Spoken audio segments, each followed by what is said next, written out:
Morning, everybody. Thank you for coming in here, man. Thank you so much. I did a little ditty for Kurt the other night, man. A little tribute, and I wanted to come on again today to do one, man. You know, because when I heard Kurt pass the other night, man, I was fucked, man. I couldn't have come on and talk to you guys like this, man. You know, even though I never touched flesh with Kurt. I never even talked to him on the phone, man. I talked to him in chat rooms and on emails and stuff. And man, you know, it hit me hard, man. It really hit me hard. And you know, I saw all the love out there, man. You know, and you know, at first I was like why did this happen to me, man? You know, I just opened the channel up, man. I wanted to get Curtis on here. I wanted to rap with him, and man, why did he leave us? Why did he do that? And man, you know, after listening to my brother's scrapbook last night, man, it changed me a little bit. You know, I'm here to celebrate my brother. I'm not here to mourn for him. I think I get that out of my head. I'm gonna try to get that out of my head. I'm gonna try to get through this without, you know, with nothing. And you know, I got somebody over here that's gonna help me, man. That came in, man. My brother, man. My real brother, Blood Boxing over here. Blood, thank you so much for coming in here, brother. Yes, sir, Bruce. Yes, sir. I'm here, man. Go ahead and cook, man. I'm listening. I'm rolling a blunt right now, bro. Oh, bro, I'm over here, man. I got the Toker too. Just like it came out of the box, man. Crystal clean. Oh, you got another Toker too? No. You can clean it, man. My wife puts alcohol. Oh, you cleaned the hell out of that. That water looks like filtered water or something. Like it just came out of the box, brother. Yeah, it does. And then I got this nice little nugget of purple haze, and I'm gonna put some tips of it in there. This is some of the some old school stuff, bro. The purple haze, but yeah, man. Let me see that purple haze, bro. There you go, my man. Oh yeah, that's some good shit. I wish you could reach out and grab that, Blood. I wish I could, man. I wish I could get some of that. You know what? I've never smoked I got a couple of those bad boys for us over here, man. I see. But yeah, man. You know, I wanted to get out here and I wanted to honor Kurt, man. I didn't want to mourn him, bro. I wanted to share the good memories that I had with him, and I'm glad you came up here because you have more memories than I do, brother. And you know, let me get this mad show started by saluting the people that came in, because you know I appreciate it, man. You know, Blood, it feels good. You can drop a link and you see your family come in here, man. And it's like bro, it's love, man. It really is, man. It's love. And anyway, Tupac, man, thank you so much for coming in here, man. My brother, Mr. Pads, always showing love, man. Thank you. And my Kwee, I don't know if I'd be here without you, sister, man. Last night you inspired me on here. You know, you were talking about your son gobbling up all the food, man. I came from a house with six kids, man, 5 boys and 1 girl. And when my mom used to go shopping, dude, the chase was on, and man, you know, I think about it now, and I can only imagine how my father used to feel when, you know, all his pay, we'd gobble it all up, and we want more, and man, we were little piggies out there. But anyway, Kwee, thank you so much for coming in. I appreciate it. Iceman, my brother, you know what I'm doing over here, man. I've got the Toker too, and I'm blasting them.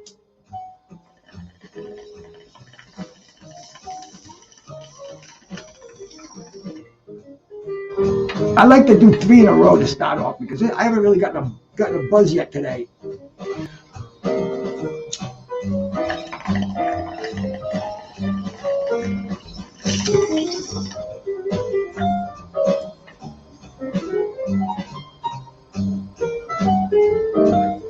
We're listening to some Thelonious Monk in the background there, man.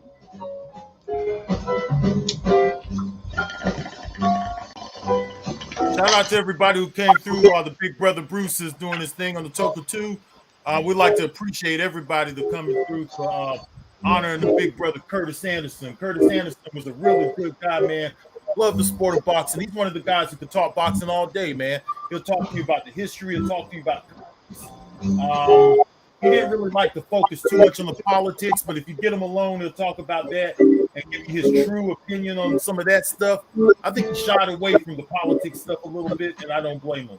But Curtis Anderson, man, he loved this sport. He's one of those guys who came up with his father. His father was big time into the sport, and then he just took off from there. His father kind of instilled in him the love for the sweet science. And Curtis Anderson took off from there, man. He went and he did research for himself. You have to understand the research that Curtis Anderson used to do is the kind of research that Bruce would be familiar with, where we had to go to the library and look through 20 volumes to find research. He had to get it through word of mouth. He had to seek it. Back in the day, we couldn't seek it over the internet. We had to really look for the shit. He did it to the extreme where he would call into the show that had Bert Sugar and guys like that. He was in tune to where he could go and talk some boxing because it was hard to find people who knew the sport as well as us. Now we have YouTube where everybody knows boxing. I wouldn't call anybody a casual who comes on the YouTube every day to enjoy some kind of boxing discussion. I wouldn't call any of you guys casuals. We didn't have that back in the day. Curtis had to go look for it. He looked for the knowledge. He seeked it out. And, man, he came onto YouTube and shared it with us. And we was really blessed to have him. I had a whole lot of respect for him. Every time I got in the booth with Curtis Anderson, I always rolled out the red carpet for him. I don't know if you guys ever heard us together, but I have tons of hours of me and Curtis together with other people too. And I'm glad. One thing I could always say is I don't have no regrets on any interactions that I have with Curtis Anderson. Not one. I would always roll out the carpet for him. He's older than me. I think that his boxing knowledge was second to none, pretty much.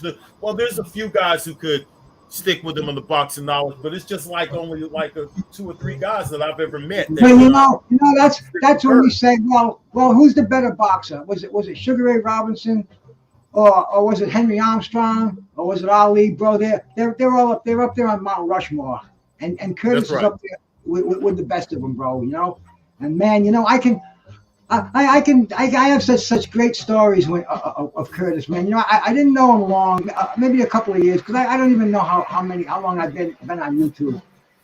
My brother Unrivaled, salute to you, brother. But hey, let me shout out to people before I start over here, man. G5, my brother, thank you for coming in, man. Chen Smoke, always a pleasure.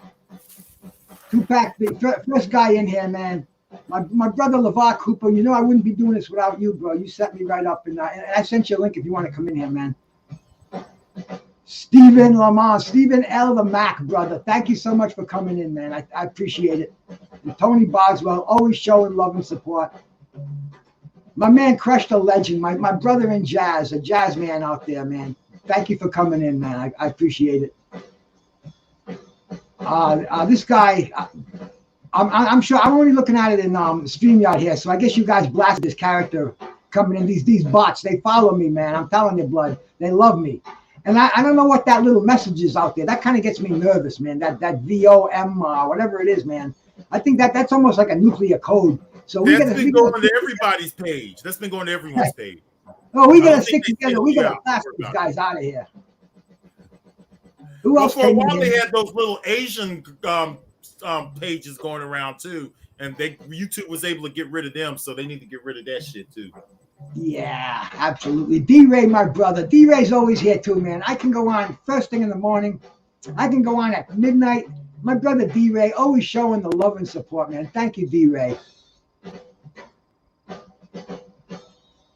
And Zoe, man, I don't think I've seen you here before, but I appreciate you coming in here, bro. Thank you so much.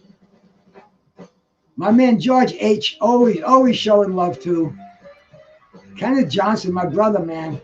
I mean, Kenneth Johnson. We talk nutrition, we talk fitness and health, and that's what it's all about in here. We're not just pegged to boxing. Demetrius Bright, another good brother, man.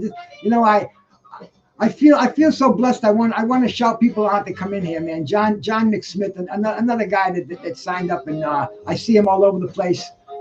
And shit, Unrivaled Boxing's in here too. Damn, They're coming in from everywhere. At least anybody else that I missed over there, Marion G, man, thank you, man. God bless you. Thank you for coming in here. Punch Smollett, man, always around, always a good brother. Ashley's Corner, sister. Anybody who hasn't been over the Q&As, man, formerly the Liquor Spot, formerly the Three Queens, man, go over there on Saturdays, 5 o'clock. Ashley, drop your link if you want, sister, man. Great show. I go over there. I get boxing knowledge for the first half of the show. The second half of the show, they get me all revved up. My wife has to lock the bedroom door, man. It's a great place to be, bro. It's a great place to be. And hey, man, you know, I just wanted to get my alkalides out of the way here. And thanks everybody for coming in. Mark Unrivaled, I'm glad you shot yourself in here, bro. Peace. Yo, salute Bruce, salute the blood. Hope both of you are well. I'm currently at work. Yeah, I'm at work, so I've only got a couple minutes to spare. So I just want to say a couple of things. I've known Curtis roughly near 5 years. I met him in 2017, in about the middle of it. He'd been on YouTube about 3-4 months at the time. I was blown away because one thing people, at that point, there wasn't many people who talked history on YouTube at all. It was a very low quantity. And to see people actually talk history but know what they're talking about shocked me. And with Curtis, he had a real passion for everything in boxing, and he had a real love for music. And he was originally on Marlowe's Corner, and then he went over to World Breaker, and me and Curtis, we did a show together for a few months. Things ended whatever way, but we talked after that for months, and we continued to talk about it. And he used to tell me about fighters he loved, and I tell him about fighters I loved. And in ways, we taught each other. He taught me a bit more than I taught him, but we taught each other different fighters and different things. And through the years, it was just a privilege to get to know him and listen to him. And I never heard a man so passionate, I'm talking true passion about the history of the sport, but could also talk to you about every fight. I remember one week he came up to me and he's like, "Hey, Mark, what are your thoughts on this fight?" And he asked me about a fight between Donny Nietes and Aston Palicte. Like, this was a guy who grew up watching greats and studying Ray Robinson, but years later was paying attention to hipster-like names that nobody mentioned. So his passion for the sport was completely on a different parallel to most, and it was just a privilege to get to know him and to speak to him over the years. It really was. And he'll be sorely missed in the community, because whether some people like it or not, there's certain guys who wish they were. He was actually the most listened to historian on this platform. Everywhere, he was everywhere. And everybody listened to him, learned from him, and a lot of people learned to respect him and appreciate him. So rest in peace to Big Kurt. Rest in peace. You know, the last time I talked to Kurt, Mark, you was actually there the last time I talked to him, man. That's right. It was always great to have any kind of interaction with Curtis Anderson. He loved the sport of boxing. Not only did he love the history, he also continued to watch the sport. He wasn't one of the bitter old guys who went away from the sport. You know how a lot of older guys, they leave the sport and they don't want to watch the sport no more. You go and you ask even some of the fighters like Larry Holmes, "Hey man, who do you like now?" "I don't watch that sport, man. I don't mess with boxing no more." But Curtis, man, he always kept true to the sport, man. And he came back. I think he came around just to try to share his knowledge and to try to help the sport stay afloat, man. That was something for him. He really believed in doing that for the sport of boxing. He didn't have no page. He wasn't out to be the most knowledgeable. That wasn't his goal, to say, "Hey, I'm the best. Nobody knows the history better than me." He just wanted to go out and have great boxing discussion, man. I have some great memories with him. I just feel real bad that he's gone so damn early, but I'm glad that we put it together and we're just going to go ahead and celebrate him. His voice will live on. We'll make sure his voice lives on and he gets his place. And when it comes to boxing talk. He has his place, man. Absolutely. You know, I have some of the craziest, like the recent memories. You know, Mad Chad just got started. Let me shout out to This Speech is Better. Thanks, sweetheart. Thanks for coming in here, man. I appreciate it. But you know, we would go to Mad Chad's because, you know, we never did this before. We have nothing better to do, and we're kind of practicing stuff. And Curtis would come in there. I mean, he must have come in there 3 or 4 times, you know, within the last few months. And you know, we'd see that icon pop in, and it was like, wow. I mean, we're a classy operation. We're not just a couple of ham and eggers talking over here. Look who's coming in, and he'd come in, and he would make us feel like we were the most important creators on YouTube. And he I mean, it was like so low pressure, so natural the way he would talk, and you know, being the same age, we'd talk about shit that went on back in the '80s. And he'd tell us, man, you know, as soon as I get better, you guys are going to come down to New Jersey. We're going to go have dinner. And, man, you know, it's like, bro, you know, I was feeling sorry for myself when Curtis passed away, that I wasn't going to do these things, man. You know, I wasn't just celebrating, just the fact that you know, they're cosmic. You know, they're going to happen, bro. You know, it's. And, I'm you know, surprised you've never talked to him over the phone because he loved to talk, man. Curtis would talk. Well, you know, I get in rooms with him, and do you remember that 10-hour marathon you did, Blood? Kurt was that in there. Live stream that we did, because Mark helped me close that live stream. It only shows 11 of the hours, but Mark, how many hours were we on there on that live stream? 18 and a half. 18 and a half. So we were on there for 18 and a half hours.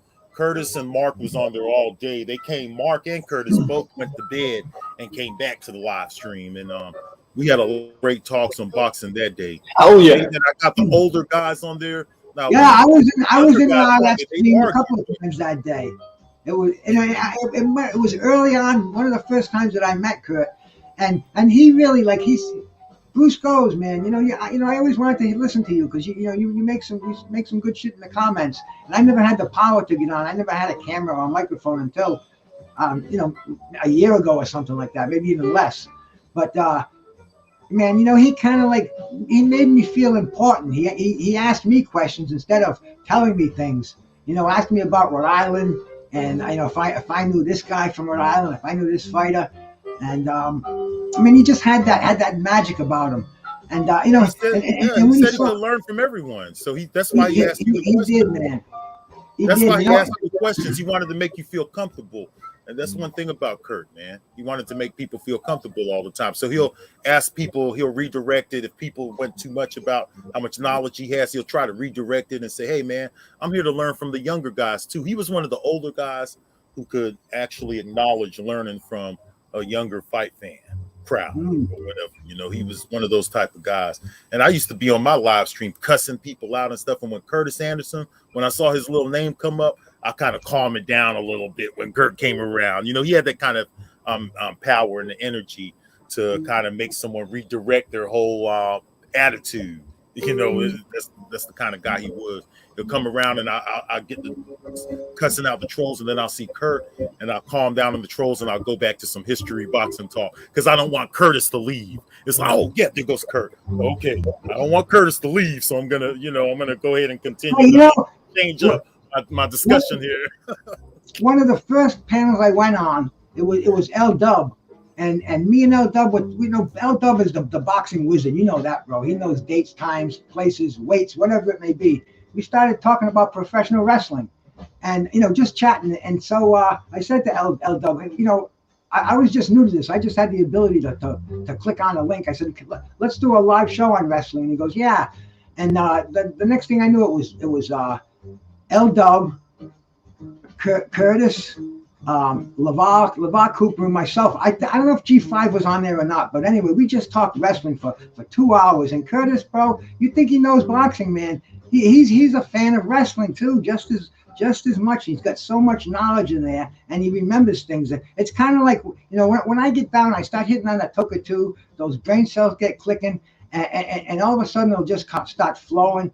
And I could sense the same thing with Curtis, that with the wrestling, all of a sudden it brought him back to the young days. and he's talking about Ric Flair and the NWA and the WWF, and man, it was, bro. I mean, a boxing historian, a wrestling aficionado, and you know, we talked music. We wanted to do a jazz thing on here. I mean, the guy had just multifaceted. Stormy B was mentioning that last night. It wasn't just boxing. It was, like you said, blood, politics, music, wrestling, fine dining. I mean, the guy was a wealth of information, and he loved to share it. That was the thing, man. He had that voice. It was like a mixture of Massachusetts, and it was almost like Marvin Hagler's voice, that New Jersey accent.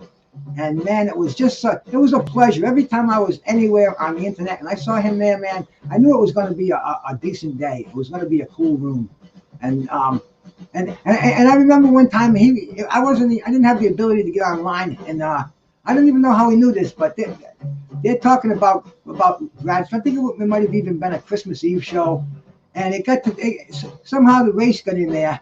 And Curtis Anderson says, you know, Bruce Goes, our brother, you know, he's white. He goes, and everybody loved Bruce Goes, and people were, Bruce is white. It's like, nobody ever asked me. I didn't have a camera or anything, man. But yeah, man, and Curtis kind of, you know, he like broke down the barrier, man. You know, people figured out I was always in black sites because that's where the action is. That's what boxing's all about, man. I go in sites with a couple of white cats and it's boring, man. You know, they're blah blah blah. So you know, I just always I like to go where the energy is, and I was always hanging around black chats, and you know, Curtis there was no color in his eyes. You know, he there was and there wasn't. I don't even know where the fuck I'm going with this, but man, he was just, he had a voice. Even if I wasn't in the room, it's almost like he was talking to me. And every time on the Wise Men, he'd always give me a shout out, man. There could be 50 people in there. When he closed, my brother Bruce Goes, man, and it meant a lot to hear that, man, from a guy like that. So, man, I just wanted to get out here and just celebrate some of the stories and just some of the gratitude I have for the man, because you know, up until today, man, I was choking up every time, you know, since I heard that he passed away, all the memories, the music, it was making me get real clumped up. And there's only one other person that did that to me. You know, nobody that I in my family. That was Muhammad Ali. I start talking about the things he did, man. You know, the lighting of the torch when he was shaking and he didn't want to go. And you know, Dick Ebersol said, "Come on, man, they love you." I couldn't talk about shit like that before, man. I get all fucking. I'm getting a little fucked up now. But after listening to Scrapbook yesterday, man, saying, you know, we're not in mourning. We're here to celebrate Kurt Anderson, man. And I said, shit, you know, I've been in mourning for Ali for fucking. It was hard to watch him light that torch. It was hard to watch him turn his back in an interview one time where he couldn't basically get his message out, and he basically, you know, he didn't want to embarrass himself. That you're not the only one who felt that way, man. You know, I felt it too. So, and so did several other people. You know, that's just the part of boxing that we have to come to reality with. Is the sad part of boxing, and that's one thing that I think all of us have a heart for what the fighters went through back then. Once you've spent the kind of research someone like me, you or Mark has spent. Mark is younger than us, but Mark has put in a lot of years of research. Mark, I think Mark's lying about his age. I think he's older than I am. You know, he said, my uncle and my grandfather. I think he's the fucking grandfather. Mark has the longest stream ever. Mark, tell him how long that stream you had was. What was it? It's the second longest stream. It's the second longest. Because D. Jeff went live for 50 days. Oh, that's right. He sure did. Yeah, because of my stream got taken down. Yeah, my stream was 176 hours. Look what it did to the brother D. Jeff. We don't even see him anymore. I think that 120 day killed him. That's why I didn't do the marathons no more. I couldn't do it, man, because it would burn you out. Because when you do those kind of streams with that they call free smoke, the younger guys call it free smoke, which is like the same thing as freestyle, I guess, in the boxing world. But when you get enough of those in, the people who can deal with free smoke time and time again, they have a different kind of tolerance, right? I can't deal with that. I don't have the tolerance to deal with a 10-hour stream, then a 10-hour stream, then a 10. I don't even know how y'all did 120 some days, Mark. I would go fucking crazy. Far from me too, man. I mean, I'm an outlaw. I do. I get It was about 106. It was between 168 and 174 hours. And the way we did it was by being absolutely fucking crazy, blood. That's how we did it. Yeah, sometimes things get a little crazy. You know what, Mark? Let's talk about Curtis. Mark would have a good memory of this too. Now, a lot of people thought that Curtis was this really calm guy who never lost his cool. That's not true. Curtis lost his cool several times in my dreams, right? I was one of the biggest causes of it. Mark, will he not lose it, Mark, sometimes? I mean, hey, we're going to be honest. We're going to celebrate him, and we're going to talk about everything. Right, that's right. So exceptionally knowledgeable, and would listen to you about different things. But if he had an opinion on it, that was it. You weren't. Your no. Your opinion go over his head. So he'll tell you straight up. Your mic is breaking, Mark. Yeah, it's breaking up. Motherfucker. So it's true. Like Curtis, sometimes I don't know if you ever heard him, Bruce, when he would lose his cool, but when he I did. Yes, I did. Yeah, when he really loses his cool, he'll go. He does not back down. He'll be like, yo, blood. One of the last times he lost his cool properly was on that stream that you had when we were doing the top 25. When Beats came on, and Beats is like, "Hey, yo, you talking shit?" And he's like, "Oh, fuck you." That was funny. Curtis right away. I'll knock you the fuck out. Like I nearly pissed myself. I thought he turned into Conor McGregor for a minute. Let me shout out a couple of cats who came in here, man. I didn't know what to think. I felt like a kid. of the two grown folks. Hey, look, let me shout out a couple of cats who came in here, man. Thomas Jones stopped in. Michael Johnson, boxing and talking more. Always see him on Twitter, man. Great guy. Andre Southgate, man. Thank you for coming in. Appreciate that. My brother Duke at fourth quarter, man. Salute to my brother Big Duke. Duke is my brother. You know, we do a nutrition show every Friday. We're gonna do one later on today. And bro, you know, Big Duke is the real thing, man. Anybody who doesn't know who Duke is, go sub to Big Duke. You listen to more than just nutrition, health, and training, bro. Duke is the real deal. Yeah, the fact everybody I hang around with on here is the real deal, but Duke is one of them, man. Go sub to the fourth quarter talk, man. Duke, if you want to drop your link out here, bro, do it, man. Because you know Duke's rising in here, man. Duke got Ray Mercer on the other day, bro. We were talking to Ray Mercer, blood. You would have dug this one, and Mark. Mark, I might have even been there, man. We bro, Merciless Ray Mercer. I watched it. Man. And you know, he had technical difficulties, so he had to dip off a little early. But man, shout out to Big Duke for, you know, and Duke is not a boxing aficionado, bro. Duke is into nutrition training. He hangs around with A-list actors, man. And all of a sudden he says to me, "Hey, man, I'm going to have Ray Mercer on. You want to come on?" I'm like, "Do I want to come on, bro? I better come on, or I'm gonna. But anyway, man, great talk, great guy, great place to go Fridays, all the time. He does pop-ups all the time. He does lives, and Duke's a monster too. Duke's all of 6'7", 250 pounds, getting ready for a bodybuilding competition. You'd need a shotgun and a lot of friends if you're gonna go see Big Duke with some anger in your heart, man. Nothing but love. Shout out to my brother Big Duke, man. And anybody else come in here that I haven't seen, because I know I love people coming in here, man. It's a good thing, man. You know, we got almost 30 people in here. For whatever it means, hit the like button. I don't think YouTube likes me too much because I've been doing copyright infringement. You know, they're just saying it's no big deal as long as you're not monetized, and I'm not. And you know, I don't think I could do it without music in the background, man. I love jazz. And I like to play a little tribute song usually when I start my show. So I'm sure we're gonna work something out. I guess one of these days I'll get some copyrighted or non-copyrighted music in here. Got to take a drink of water. Anybody out there, you drinking anything? Drink water, man. Water is life. Yo, Blood, do you remember maybe about 6 months ago, Curtis came on and we were all talking about fantasy fights, and the idea of the two great undisputed champions at cruiserweight came up, Usyk and Holyfield, and we know Curtis, for lack of a better word, we're being honest, is a big-time Holyfield fan, right? Big Holyfield. And I instigated by saying, Usyk beats the shit out of him. He went off, bro. He went off. That was funny as hell. Yo, Curtis would go off all the time. People think he was calm, but no. He was hot-headed as... he'll find if someone rubbed him wrong in the panel, he would go after them. I've seen him do it, man. He'll go after them and he'll get them off the panel, man. This is the way that's just the way Curtis Anderson would. I think one of the things that really pissed them off was when I think this even dates back to Marlowe's Corner. They were doing fantasy fights, and somebody said that Vladimir Klitschko beats Iko Ibiabuchi, and he wasn't having it.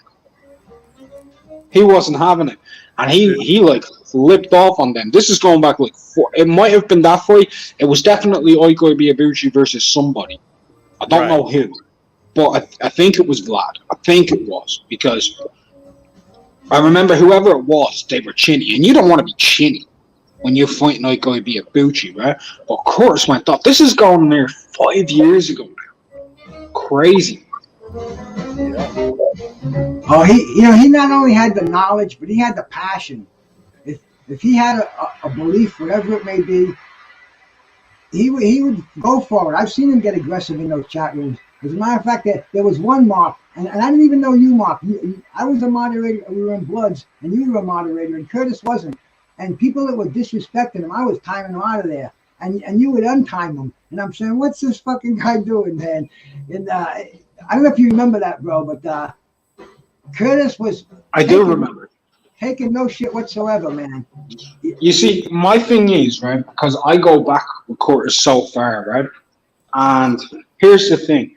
Curtis told me before, the reason when people go after him, he never times them out. So I wasn't going to time them out because he wants to go after them. That's what he said to me. He wants to go after them. Let them have the chance to respond so he can destroy them. Well, that's what he said. This was total disrespect. This was shit talk. That I wasn't going to listen to it. If I had the power to stop it, and I did. But hey, man, that was a long time ago, and now I know things a little bit differently now. And shout out to Blood for fucking modding me up in his chat room, man. Oh yeah, Blood removed my wrench. Yeah, I'll put it back. You're a wrench bully anyway, bro. I don't want the wrench. I don't want the fucking wrench. I'm thinking about either removing all of them, because I think I'm going to redo it, and I think I'm just going to remove them all, because the wrenches are just and Bruce, what he does is he just gives everyone a wrench. See, I noticed what Bruce is doing because he wants to keep it even in the atmosphere. So, but that's just more work. Wait till you get to you have thousands of subscribers, Bruce. You ain't gonna be able to wrench up every person, man. I'll tell you another reason I do it too, Blood, because my fucking eyes are going on me, and I can only see the blue when they're in blue. When they're in gray, they pass me by. And I like to give people their due respect for stopping in and giving me a thumbs up and saying hi over here, bro. Because man, it's you got the 125 font size, and which font size do you use? Yeah, that was cold, Blood. That was fucking cold. No, but you know what? I had to increase mine to 125 because you know what? 3 years ago, I still had 20/20, but I don't have it no more. It's like my eyesight just all of a sudden went on me. And one day I was looking at the 100. I was like, I can't see this shit. I had to put it to 125, and to be real, I might need to put it to the 150 font size. Shit. I actually have it on plus 150 anyway, because my eyesight's been shit for years. Like, I just had bad eyes. Mine's getting burnt out. The last time I went, they told me I had cataracts in my left eye and to wear glasses when I was online. So I said, all right, man, And hey, man, it's all part of growing old gracefully. You know what I'm saying, bro? Hey, but son, you got to come to, man, you want to hear something funny? The other day, man, I went to go get some blood work done. And the lady wanted to give me $50 off to get the blood work done. It was a little young lady. And she said, just go onto your phone and, do this and you could get $50 off. So I'm struggling on my phone. So she said, it's taking you a long time. She said, you mind if I do it for you? So I gave her my phone, and immediately she said, oh, you're an old guy. You look at your font size. You got this thing and you still can't read. She was clowning me and stuff. But man, that's when I realized, like, damn, man, I'm at that stage now. You know what I'm saying? To where I'm known as an old guy now, Oh, bro. All of a sudden you just wake up and it happens, man. It's like, whoa. Wait, how old are you now, Blood? How old are you? I'm 48 now. You're 40. That's crazy. Blood was 20 when I was born. Well, bro, I have 12 years on our brother Curtis Anderson, And so, man, I'm just saying, that's why I really tout taking care of yourself. I drink a lot of water. I eat the right things. I take the proper supplements. I'm active. Today it's raining out there. I can't take the dog for a walk. I don't even know if the dog's been out yet today. He's got some real control. But I'm antsy, and this is almost my exercise for the day, because I'll do I'll just do some fast moving around, a few push-ups. What can you do? I'm an outdoor person. I like to go out there and walk, get the fresh air. I do that twice a day. Get it maybe 3-4 miles a day in me. And I'm like the Tin Man. I feel like the joints are gonna if I don't get moving. And today I can't do it, man. And we were talking about getting old, huh? You motherfuckers, if you want to get old, drink a lot of water, eliminate the fried foods, go through your diet and take out anything that's hydrogenated. Take the hydrogenated oils out. Take the excess sodium out. Eat clean, man. You don't have to eat dull. Just eat clean. Be conscious. Go online and learn how to prepare clean meals. Because believe me, man, you get to my age, you start losing. You don't gain things. You start losing things. People, places, things, possessions, and you want to be there. You want to be physical. You want to be sharp. Because there's no turning the clock back, bro. And you have to ride with it. You have to take care of yourself at all times, man. And that's what we do over Duke's fourth quarter. I wish I did better in my 30s, though, Bruce. I wish I did. Dude, I was better in my 50s. In my 30s, I didn't I'm smaller now than I've been in a long time, because I'm older now, so I can't eat the shit I used to eat. So naturally, you're gonna get smaller because you can't eat the stuff that you do. I can't go into a big slab of ribs anymore and shit. That shit hurts my stomach now, bro. Your digestive system works different. One thing about Curtis, man, Curtis has some health problems. Listen, going back to Curtis, he's diabetic. Yeah, and he was the type of guy, if you talk to him on the phone, he would downplay the health stuff. He'd downplay. You say, "Hey, Curtis, man, you all right?" Yeah, I haven't been feeling too good, but I feel a lot better now, blood. And he just wanted to keep the positive energy going all the time. But the reality is, man, I told Kurt that there's diabetes in my family, and 10 years ago they told me I was pre-diabetic. Now I've been told that I'm not, not even pre-diabetic, but. Curtis gave me some knowledge on the whole thing with diabetes and the discussion we get at the time too. And I appreciated it. Okay. It's just one of those type of guys to talk about anything, man. Well, see, I know Monty Brown's. Hey, salute everybody that came into. Well, I got the microphone over here, man. We got some great people bopped in, man. My brother Reggie Owens came in. Anybody come in here before Reggie Owens? Sliding counter. I salute you yet, my brother. Because I hate to double call him. I hate to neglect him. Monty Brown, man. Thank you so much for coming in, brother. Let's see. We get anybody else to come in here, but let's see. I was going to just jump in, and I was going to say, I know diabetes, man. In fact, you see that the poster I have over my shoulder right there, man. The Chavez and Whitaker poster. That was one of my dear friends, man. His brother owned a bar and up in Marvin Hagler territory, and he had that fight on closed circuit. It was a big bar. It was on the South Shore. And one day he called me and he goes, "Hey Bruce, Chief, you'll ever guess who I'm serving a beer to right now?" He says, "Who?" He goes, "Marvin Hagler." I'm like, "No shit." He goes, "Yeah." He goes, he came in. I don't think he wants to talk, because he knew I was going to say put him on the phone. He goes, he's not in the talking mood. So and in those days we didn't have cameras and the cell phones. Didn't even have cell phones. But anyway, my brother Pete, he had a kidney disease. He had a kidney transplant. He was actually in the transplant Olympics, and he was a bartender up there. His brother's bar, Doc and Nelly's, Steve Nelson from the Patriots. And anyway, it was a huge sports bar, and Marvin Hagler was in there one day. And anyway, he gave me this poster. And I cherish it, man. It's just a cool thing. And he passed away from kidney disease. And at his funeral, I don't know if you guys saw the tribute I did for Kurt the other night. Just a quick song. I did. Well, that song, that Linda Ronstadt song, that was played at his wake. And man, it was just so appropriate. And anyway, man, they both passed away from kidney diseases. And my father-in-law, he just died several years back. Diabetic, man. He had to shoot himself up with insulin twice a day, and big man, he had a couple of toes amputated. You know, I saw the effects of what that did to him, man. The dialysis part of it, and terrible disease. In fact, I even had a dog, a 3-legged dog. One of my dogs that I cherished, man, Jake. He was drinking a lot of water once, and so I mean a lot of water. So I asked my wife to bring him to the vets and check him. Sure enough, the dog had diabetes. We had to give him 2 shots of insulin a day, which is tough to do on a dog, man.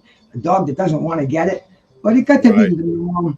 And you know, if a type 2 diabetes is preventable, my point is, man, if you know, this pre-diabetic is very, very common in this country, more common than you'd believe. So get yourself checked for that. And if you do fall under it, man, you know, nutrition is the key, bro. Straighten out the diet. Stop the starchy carbohydrates, simple carbs, the sugars. You know, it can't be cured, but it can be kept under control. And diet is the key, man. So anybody that you know that feels that they may be a candidate for it, because it's not uncommon, go get yourself tested, and you know, good luck on that, man. You can look at Bruce and tell he don't eat carbs. No, John McSmith. I eat a lot of carbs. I just have a real fast metabolism because, you know, I used to be 200 pounds. I'm only about 160 right now. Just, you know, 160, 165. My weight goes up and down because I have a very fast metabolism. When I was bodybuilding, man, I was eating like. What's your highest weight? You said, Bruce? What was it? The highest I was at was only about 210. But I'm only 5'9", so 210 with like a 6% body fat. I was a big fucking dude, bro. You know, I was small, but when you're lean like that and you lift, you get a lot of respect. You know what I'm saying, man? Absolutely. It gives you good confidence. It gives you confidence when you meet people. You know, when you talk, everything, bro, life. But you know, my whole thing after I started when I was in my late 20s and early 30s, I kind of gave it up because I was married. I wanted to work, go to sleep, make money, drink beer, smoke weed. Get a little pot belly. Yeah, oh, bro, my waist was pushing on 40 inches, man. You know, I was up to 235 and an ugly 235, and you know, okay, so you have been up to 235. Oh, so no. Now you tell us the truth. You just said 209 a second ago. I got to make sure you're on point now. Bro, let me see if I can show you. Let me see if I can find it in my photos over here. See, I'll have to remove one. Was it in your 30s when you put the weight on, Bruce? I just want to ask. Was it in your 30s? Oh, well, yeah, the late 20s and the 30s. You know what? I found that's a time period that most men let slip. Mark, don't let that time period slip. That's when we do the most abuse to our bodies because we get a little bit more inactive. And then that's when we start picking up bad habits and put on the weight. It's the 30s. And when you're in your 30s, that's a crucial time period in your health, right? That's when you got to really start looking out for all that shit that you're going to get in your 40s. I'm going to hit you with a raw fact. I've been abusing my body since I was 14. I started then and I ain't stopping now. Let the 30s roll. If that's when it gets worse, let it get worse. I'll try and make up for it in my 40s. If I die in my 50s, fuck it, I had fun. I feel you, man, you know, because I'm still sitting up here smoking a cigarette now while I'm talking to y'all. So there's nothing that I can say. On this live stream, I'm at work, and I've had 3 shits, blood. I've had 3. My metabolism's great at the moment. I'm eating salad and everything. It's fucking horrible. It's healthy. You got to go to the bathroom, right? Everything, man. You know, make sure. I'm shitting like a rabbit, bro. Hey, blood, check out that pic right there, bro. Yeah, man. You had a lot of muscle stacked on, man. You had a lot of muscle. Yeah, right there, you was too. The before picture looks. Is it just me or does the before picture look like Kevin Spacey? Bro, I thought I was in good shape in the before picture, man. I thought I was fucking, you know, I thought I was a man, but you know, I started getting aches and pains where you don't get aches and pains, and you know, fucking sweating all the time. Was you walking around with your arms a little out, a little extra out, man, to make yourself even a little bigger? You know, was you one of the little short guys, man, 5'9", you said you are, right? That just wanted to go around and test the bigger guys, because I see some guys like that around. Oh yeah, man. You know, the short man syndrome. What's the attitude in that? Yo, what's the attitude with those muscular? Because there are some, I've seen some stacked 5'9" and 5'10" guys, and they walk around like they want to beat up a big guy. Is it the gym that makes them like that, or what? Well, you know, a lot of those fucking guys, they really, the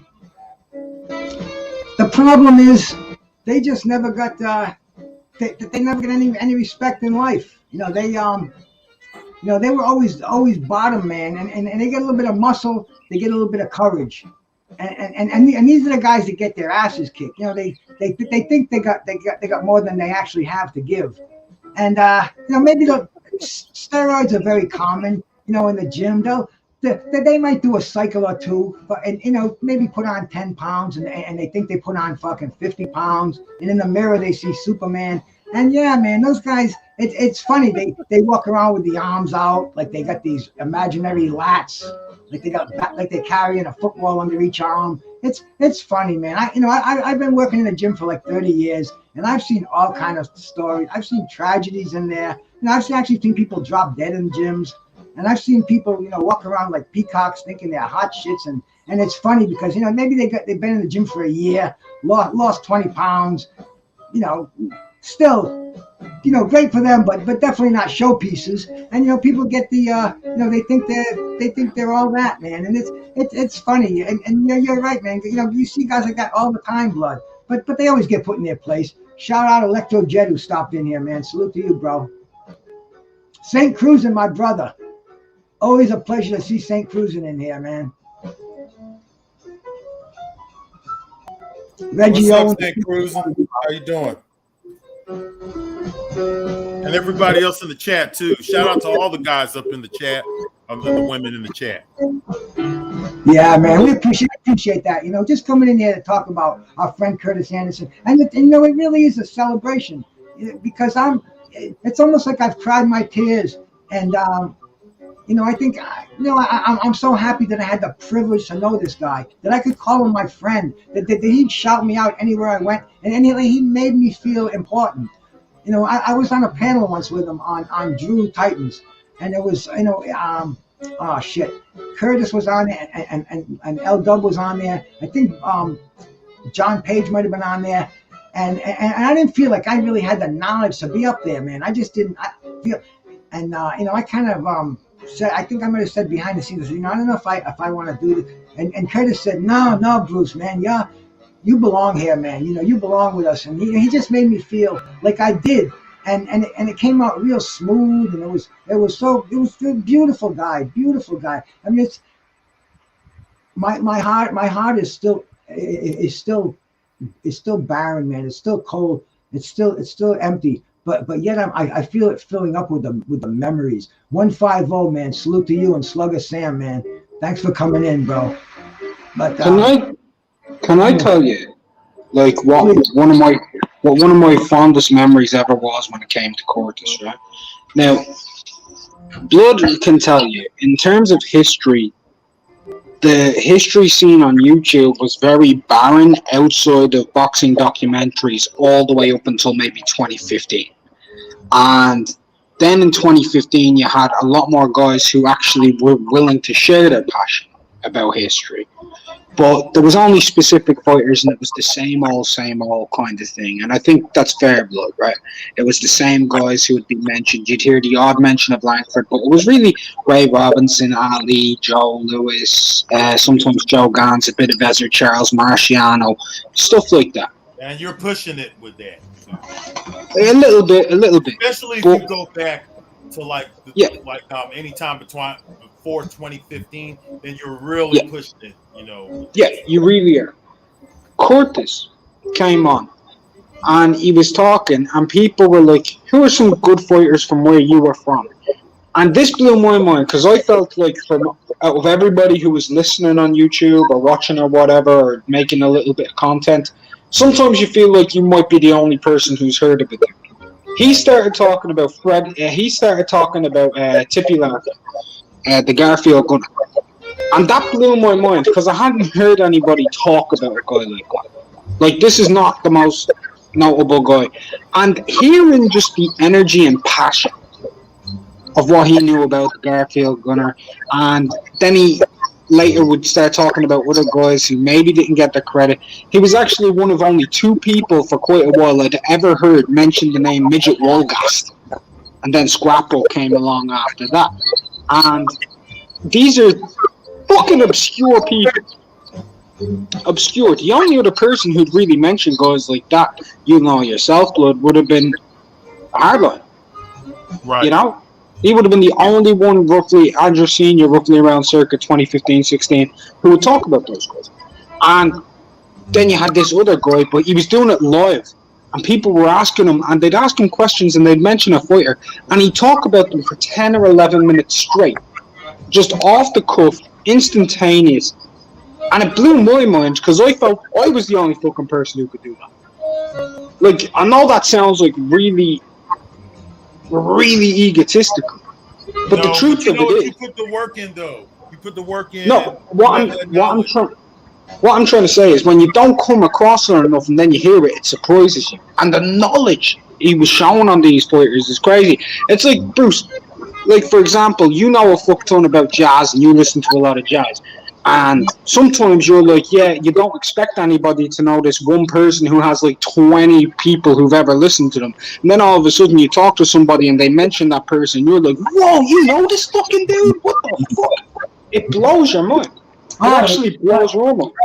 It does, bro. And you know, I did, just saying that, I was on a panel once with Vinny Paz. Once again, Drew Titan called me up. You know, Drew's a nice guy. Drew does that a lot. He'll call me up. He did it the other day when he had Franz Botois on there. And anyway, he had Vinny Paz, and he knows I'm from Rhode Island, and he got me on there. And I'm talking to Vinny. You know,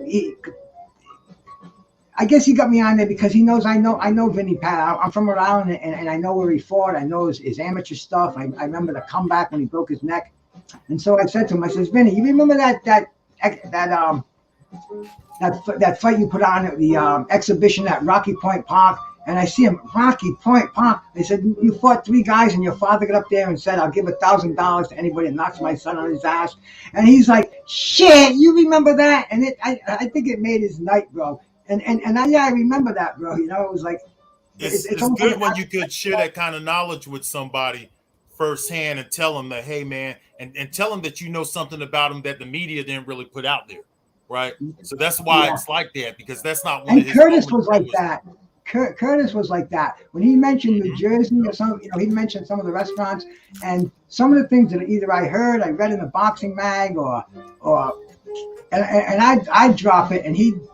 That's the connection we had. It's those little aha moments, like you're saying, Blood, when you know something that nobody else knows, and they know. And Curtis had a lot of things like that because he had a lot of information about a lot of things. I mean, that guy, he lived a full life. You know, I've been on the earth 12 years longer than he has, but man, his life would, you know, what I've done would be a baseball to his freaking giant beach ball. You know what I'm saying, bro? You know, man, let me tell you, man, about what being a historian is. It doesn't always have to do with age, because when you really think about it, none of us was alive when Dempsey was alive and all of these guys from the past, the 1920s and the 1930s. We wasn't alive. Look, put it this way. You don't need to go that far back. I wasn't born. I wasn't born when Ray Leonard was around. Exactly. And you know more about Ray Leonard than a lot of the guys who was born during the time because you did the research. Now, so Kurt at some point had to go back and do that research on all the people he knew, guys like him, Scrapbook Boxing, yourself, Mark, people who put in a lot of research and a lot of reading like that. I've only really been a big reader for about 4 or 5 years, and Mark was able to notice that, right? That I've only been a big time reader because before 2015, my historical conversation was very basic. It was like, you know, Sugar Ray Robinson, just the stuff that you would expect, Ali, that kind of stuff. I just happen to know Ali very well because my father was a big fan of Ali. But a historian, each historian has their preference when it comes to an area that they want to really study.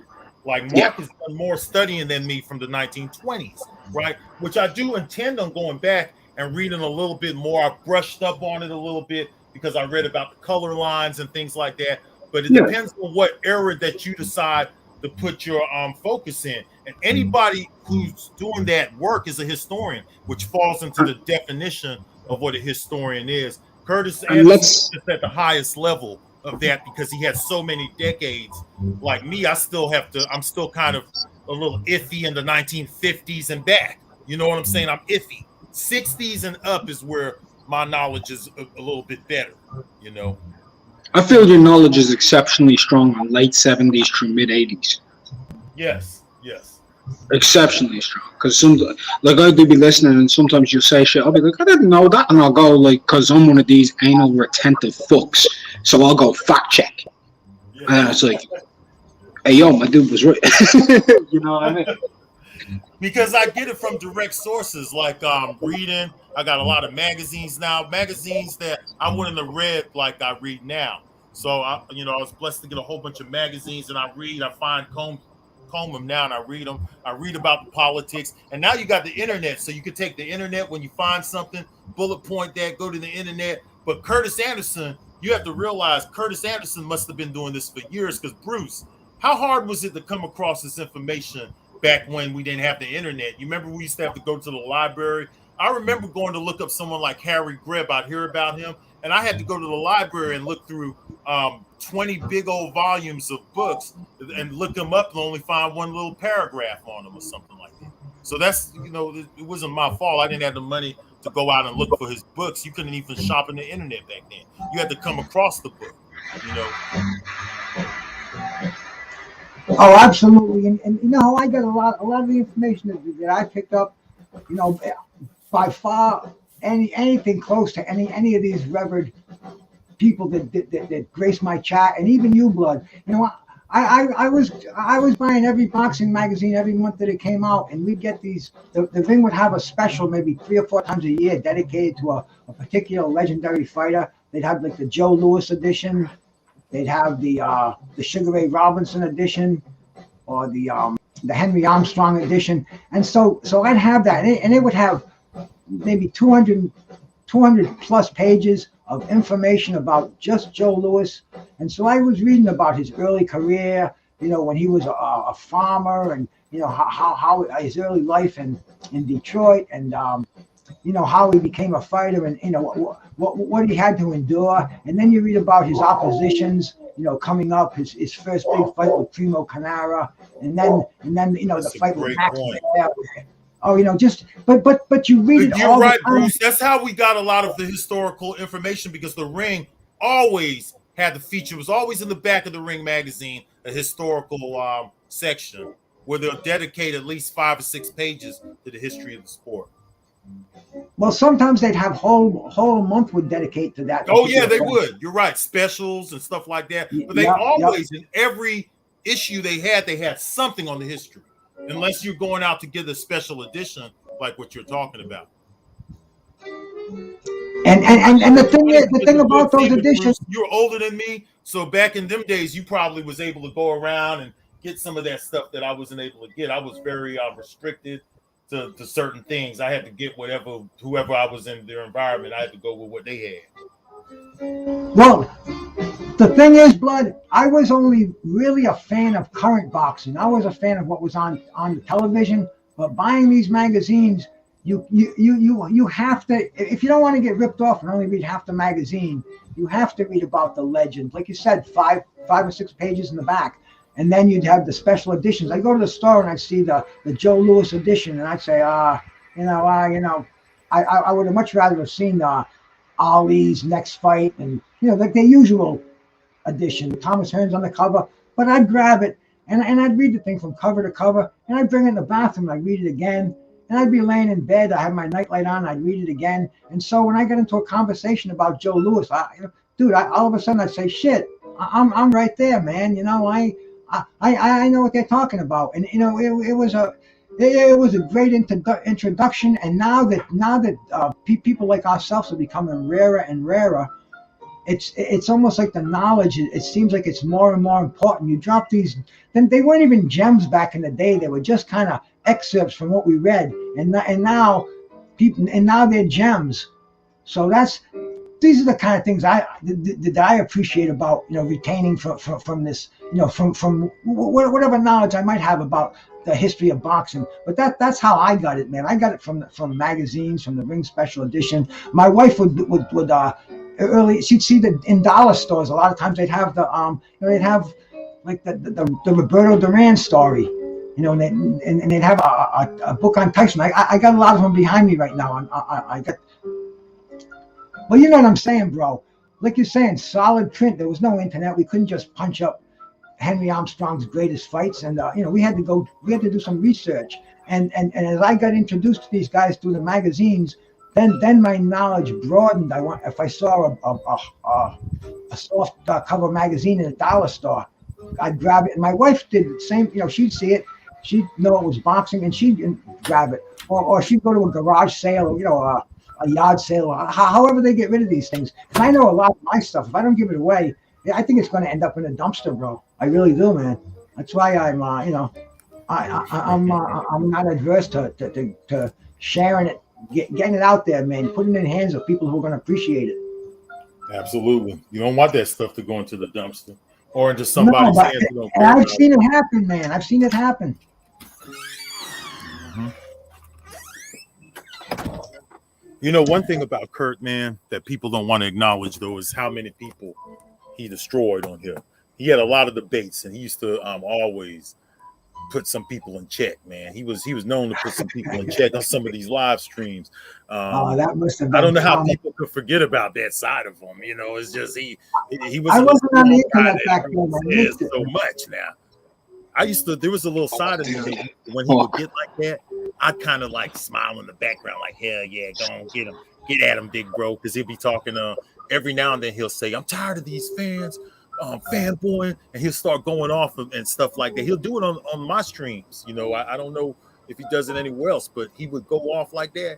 And I'll be like, God, dog, Kurt, yeah, hell yeah, give it to him, Kurt, give it to him. I'll be in the background, just kind of egging him on to go ahead and do that. But Kurt would get passionate about the sport, man. He'd get real passionate. Oh, yeah. You know what I want to say quickly about him? I don't know this for sure. This is off the top of my head, but I don't think Kurt smoked weed. But I'll bet you if we got together, he's the kind of guy who would blow off a blunt and appreciate it. Right. And he'd talk about it in the day when he was smoking. But I don't think he was a weed smoker. No, as currently, no, he didn't smoke weed. No. But that's cool, bro. I really think if we got together and I brought a nice bomb of this fucking sour diesel or this purple haze, I think he'd enjoy it, and I think he'd get into a whole different dimension of boxing, man. These are things that I feel that I'm missing because Curtis Anderson is no longer with us. I wanted to have him on a panel like this, and I know he would have done it, man. That's the kind of guy he was, and that's the mutual respect that I felt with him. And that's the difference with the internet world. It's like we all live in the YTBC. If you want to call it that, we all live in the same neighborhood, but we can't really see each other physically. So it kind of it's a different kind of world, the internet world. We live in the same neighborhood. We could talk. I could talk to somebody way over in the UK and Ireland. It's all like we're all in the same neighborhood. But once you shut your door in that neighborhood, it goes. You kind of like you leave the neighborhood for a while. And sometimes you lose track of what people are doing. Like me, I had Curtis's number. I knew he was not feeling well, but I thought he was doing all right, because the last time I asked him about his health, he told me he was feeling much better, I thought he was angry at me about the little beef he had with on my last show because he got in the thing. Because I didn't know. I was just like, maybe Kurt might be a little mad about that thing there, because we ended up leaving Mike Tyson on the list. So I'm like, okay, we left Mike Tyson on because I forgot, what was it, Mark? We had something to do with Mike Tyson being on the list. And I just thought, man, that Kurt was mad with me, so I didn't call him up, man. I was kind of being a little selfish too. You know what I'm saying? So, it's like it's hard to like really get a grasp of somebody in the internet neighborhood, but it's hard to really get a true grasp of No, it's true. It's true, man. We all have like our own little fucking house. Some have mansions, whatever, on this place. But Yep. G5, I sent you a link in the email. I'm just gonna drop it in the chat because I know 150 mentioned you wanted to hop on. And hey, man, if anybody wants to share a memory of Curtis Anderson, man, please do, because this is the place to do it, man. This is a celebration, bro. I'm smoking some fine weed. I'm having nothing but smiles. I'm smoking too, bro. Yeah. Man, that's, bro, blood. That's a funny thing. That's something we have in common over here too, man. I see everybody talking about it in the chat room. They're all talking about that. One guy's got some Jack Hera, the other guy's got some fucking Kush OG, and I mean, man, this is like almost like boxing, man. Weed and boxing, it brings us together. I don't care who you're following today, man. I don't care who's your favorite fighter. I don't care what your politics are, who you love and who you hate, man. Over here, bro, there's no hate over here. If you want to make some hate, bro, make it here and get the fuck out of here. It's like thank you, fuck you, and goodbye. Otherwise, bro, come on into the family, man. This is a great thing. I got blood boxing over here. I've got Mark from Unrivaled Boxing, bro. I'm humbled. A G5 wanted to come on. I sent them the link in the email, but maybe you didn't get it, man. The way things are, man, and I'm not a wizard at this, so I think I got it there. Otherwise, I dropped it in the chat over here, bro. You want to jump on? I'm keeping my eyes open, and it's a fucking Curtis Anderson, man. We're gonna miss the hell out of you, brother. You were one of the always a bright light on here. Sometimes we go on channels, we don't know what to expect. We don't know if we're gonna hear yelling and screaming and preaching and begging, hemming, whatever the fuck it may be, or we're gonna hear some vast boxing knowledge. Whenever you were on a show, brother, I knew it was no bullshit. I knew it was fucking boxing. The only thing I didn't know if it was gonna be current boxing, historic boxing, or fantasy fights with some whatever it is you like to do, whatever it was, bro. Music too. He'll talk music too, man. Music. Yeah. He's really great at music too, man. He was huge on hip hop, man. His whole hip hop knowledge was fucking crazy. He dug Billy Joel and Steely Dan and all those bands because he knew the backup musicians. They were all hardcore studio jazzmen who played with everybody. Boy, I mean, he saw music from a different light. I see music in that light. I don't just look. Me too. It's weird, Mel, but there's so much brotherhood going on. It's almost like shit. If he was a woman, I'd fucking leave my wife and marry him, man. Curtis Anderson, never a dull moment. And there's another cat out there, man. Tim Moosey, the Skywalker. Hey, blood, Tim Moosey? That's Bobby Chacon's nephew. Oh, that's what's up, man. You're Bobby Chacon, man. Legendary, man. Wow. We're gonna do a show real bad about how his career turned out. So that's his nephew. We're gonna do a show together, and yeah, man. Tragedy. That's another guy. He needs a documentary, Bobby Chacon, and people have asked me to do a documentary on him before, and he goes all the way back into the 70s though, because I have magazines with clips, but I'm saving his clips though. I'm bullet pointing them. I have a little system that I've worked out now to where I know where to go find the articles and the magazines and shit, because I have Word open all the time. And I'm gonna do something on Bobby Chacon too, man. I'm gonna join y'all for that conversation if I can. You know who puts out awesome little documentaries? You ever go to Rich the Historian's page? Yeah, man, he's fucking awesome. Amazing. You know what? Amazing. He's the only one who has footage of Hagler versus Monroe too. He has, and you know what? Because I respect him so much, I won't even use the footage on my documentary. I'm serious, because I would have to get permission from him. But which I've never reached out to Rich to fight his. I'll send you footage. Okay, send me footage. If you can't send me footage of part 2, send it to me, because I can't find it. The only person who has it on YouTube is Rich the Fight Historian. He's the only one who's uploaded it. I whipped it over to DVD a long time ago. So, man, if you could send me that would really help out my documentary, man, because that's one fight I don't have. But he does have clips of that fight. Rich the Fight Historian has great topics. The stuff he talks about is very valid, and those are the type of guys that we need out there.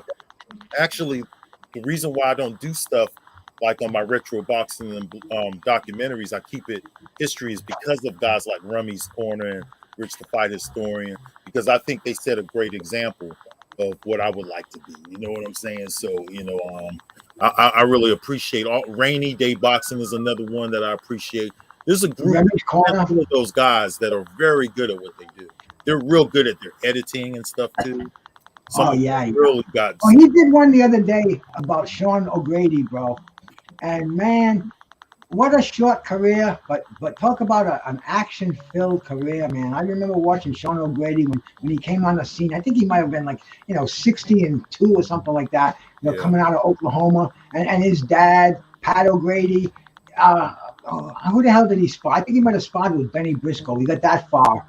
And his whole family, Rosie O'Grady, his sister, and his wife, they were the only boxing promoters and the only authorities in Oklahoma. So it was, Rich puts out awesome stuff and Sean O'Grady. I'm sorry, Jed, I'll get you in a second, bro. And 150, man. Sean O'Grady, he actually turned to weed, bro.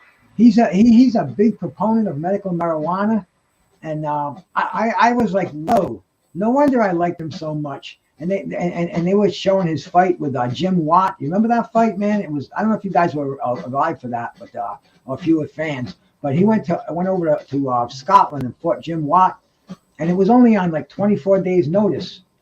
And he was beating the hell out of Jim Watt. It was bloody. Talk about bloody. These guys don't know what blood is until you look at Sean O'Grady's fights, man. And Jim Watt too. Jim Watt was getting beat. And the referee stopped the fight. He said O'Grady was bleeding too much from an unintentional headbutt, and Sean O'Grady got ripped off.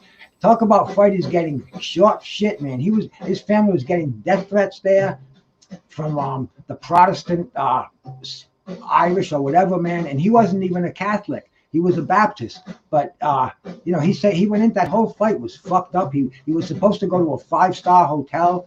They ended up putting him in a 3-star hotel, subpar food. He thought his family was at danger. So Sean O'Grady, man, what a fucking career that guy had. And I saw him a lot. He was on television a lot. He put on some awesome fights, man. His first defeat was Little Red Lopez. But 2-3 weeks later, he's back in the ring again. What a tough fighter, man. Bubblegum Sean O'Grady. And I'm going to shut up, man. Hey, Electro Jed, I'm going to let you go first. You were the first one in here. Share your memories of Curtis Anderson, bro. That's why we're here. Well, I can't. Unfortunately, I didn't know the man well. I've been in a couple of podcasts. He was very knowledgeable. But the thing is, I didn't know him well enough. But I know you guys much better than I did him. With him, it was just passing. But the dude was knowledgeable. You can tell. But I unfortunately didn't know him as well as you do. And now I'm feeling like I missed out a lot. Honestly. And I'll pass that on to 150 because I feel like. How about you, my brother? How are you doing today, man? You smoking or what? Oh yeah, always, man, for sure. It's a hard night. Yo, first off, salute to everyone in the chat in the panel, and also I'm gonna share my condolences to Curtis Anderson. I seen him on Mad Chat a few times. We talked a couple times. He was an OG. He knows the game of boxing. Didn't really talk to him that much. Don't know him that well. Just like Electro said, I'm in the same boat. But my respect to him, man, and his family. Shout out to Curtis, man. And it's sad that happened, man. That's unfortunate, man. I didn't even know till you said something, Bruce, the other day. What was that? I say so much, man. I don't even remember what I said. Yeah, I think you had a picture. You had a picture of him on your profile, like you do right now. You was talking about it. You said he passed. It was like a short video, and it was like you was playing music and stuff. I think it was like a 10-minute video. You just released it not too long ago. That's when I seen it. I was like, oh. The night that he passed away. Being in this YouTube community, I was fortunate, man. I didn't read it in a chat room. I got a text from Drew Titan, who knows Curtis's wife, and it was kind of before everybody else knew it, and I was like, I couldn't believe it, but I was also grateful that I was honored to get that text, to be able to be in that small circle where I was privy to the info, and I was like kind of numb, and I looked on the internet, and G5 was doing a show, bro. I'm sorry, not G5. I'm so bad with names when I start getting talking, and everybody's got these crazy fucking handles on here. Lion Killer, Lion, 503 Lion. I mean, I love 503 Lion, and forgive me for not getting a name right away, but he was doing a show, and he started, he was talking, he was focusing on me, and it was almost like, bro, this is for Kurt, but he's saying, man, the OGs out there, and man, what the fuck, I'm not a gangster, bro. I'm just a fucking guy. Like I said, I've been around for a while, but he was just laying it on thick, and man, I was getting all choked up. Maybe it was in my mind. Maybe he wasn't so much talking about me, but anyway, man, I had to do a quick thing for Curtis, and I put that song on there, and I wanted to get it out there before I went to bed. And yesterday I was going to go on with Mad Chad, but shit happened and we couldn't. So I said, man, today I'm gonna do it in the morning. I sent Blood, I sent G5 and Mark, and everybody came out. I sent LeVar Cooper. I guess he's busy, and a couple of other people that knew Curtis a little bit. But anyway, man, this is really. I think this is probably the best that we can do. His core fans to just say goodbye, brother, man. We're so glad that you're not in pain anymore. That you're free. That you're probably giving God some fucking lessons on boxing right now, bro. You're telling them about the fucking Hagler fight, what went on in the back, man. G5, man, salute to you, brother. Thank you for coming in here, man. God bless you, man. Peace. Your mic's on mute, What's G. going on, my brother Bruce? Man, I was over here dealing with these kids early this morning, man, cooking and cleaning and all the other stuff. I was like, man, I can't get on like I want to, so let me finish up what I'm doing, and then I'll be good to go. But what's going on, Blood? What's up, Electric Jet? Mark, the 150. What's going on with you brothers, man? Salute. Oh man, time to roll up now. About that time. I'm mentally posted already. You already know. No. I'm ripping it. And right now we got some nasty weather moving in. Oh we had like 3 feet of snow last weekend, and now it was all melted in the last day. It got like 40 degrees, and it's going now. All of a sudden, the fucking northeast is coming in. I can feel the cold in the room. And what's your temp? The temperature's dropping right now, and they're saying more snow. It's fucking crazy, but it's New England, man. What do you expect? Today's the 4th, 2002 of February. I was around for the blizzard of '78, and that was on the 5th of February, 1978. I just moved into this new digs. It was a 3rd floor apartment. Nice place, man. Really, really nice. Fully appliance. I mean, it was a cool pad to live in. I was by myself. Nice 1-bedroom place. And just when the snow started falling, I got my G's helped me. We brought all my stuff up there. I had an 8-ball. We fucking blasted. I had plenty of reefer. But after that day, Rhode Island was frozen for fucking 5 days. You couldn't go anywhere. Cars were stuck on the highway. My brother was stuck on Route 95 for 3 days. People put him up, people fed him, but it was a parking lot, a huge interstate highway. You couldn't even see the cars, never mind the highway. There was so much snow that happened in a 24-hour period. And I was lucky. I had plenty of weed. I had all I needed. And plus the guy that I lived with, who owned the apartment, he was a meat man. He had a local supermarket who had a freezer full of steaks and told me, replace what I take. So I had no problem with food. I was in heaven, man. People were coming to my place to fucking get high with me. It was amazing. But tomorrow will be the anniversary of the blizzard of '78. What does that make? 54 years, something fucking crazy like that.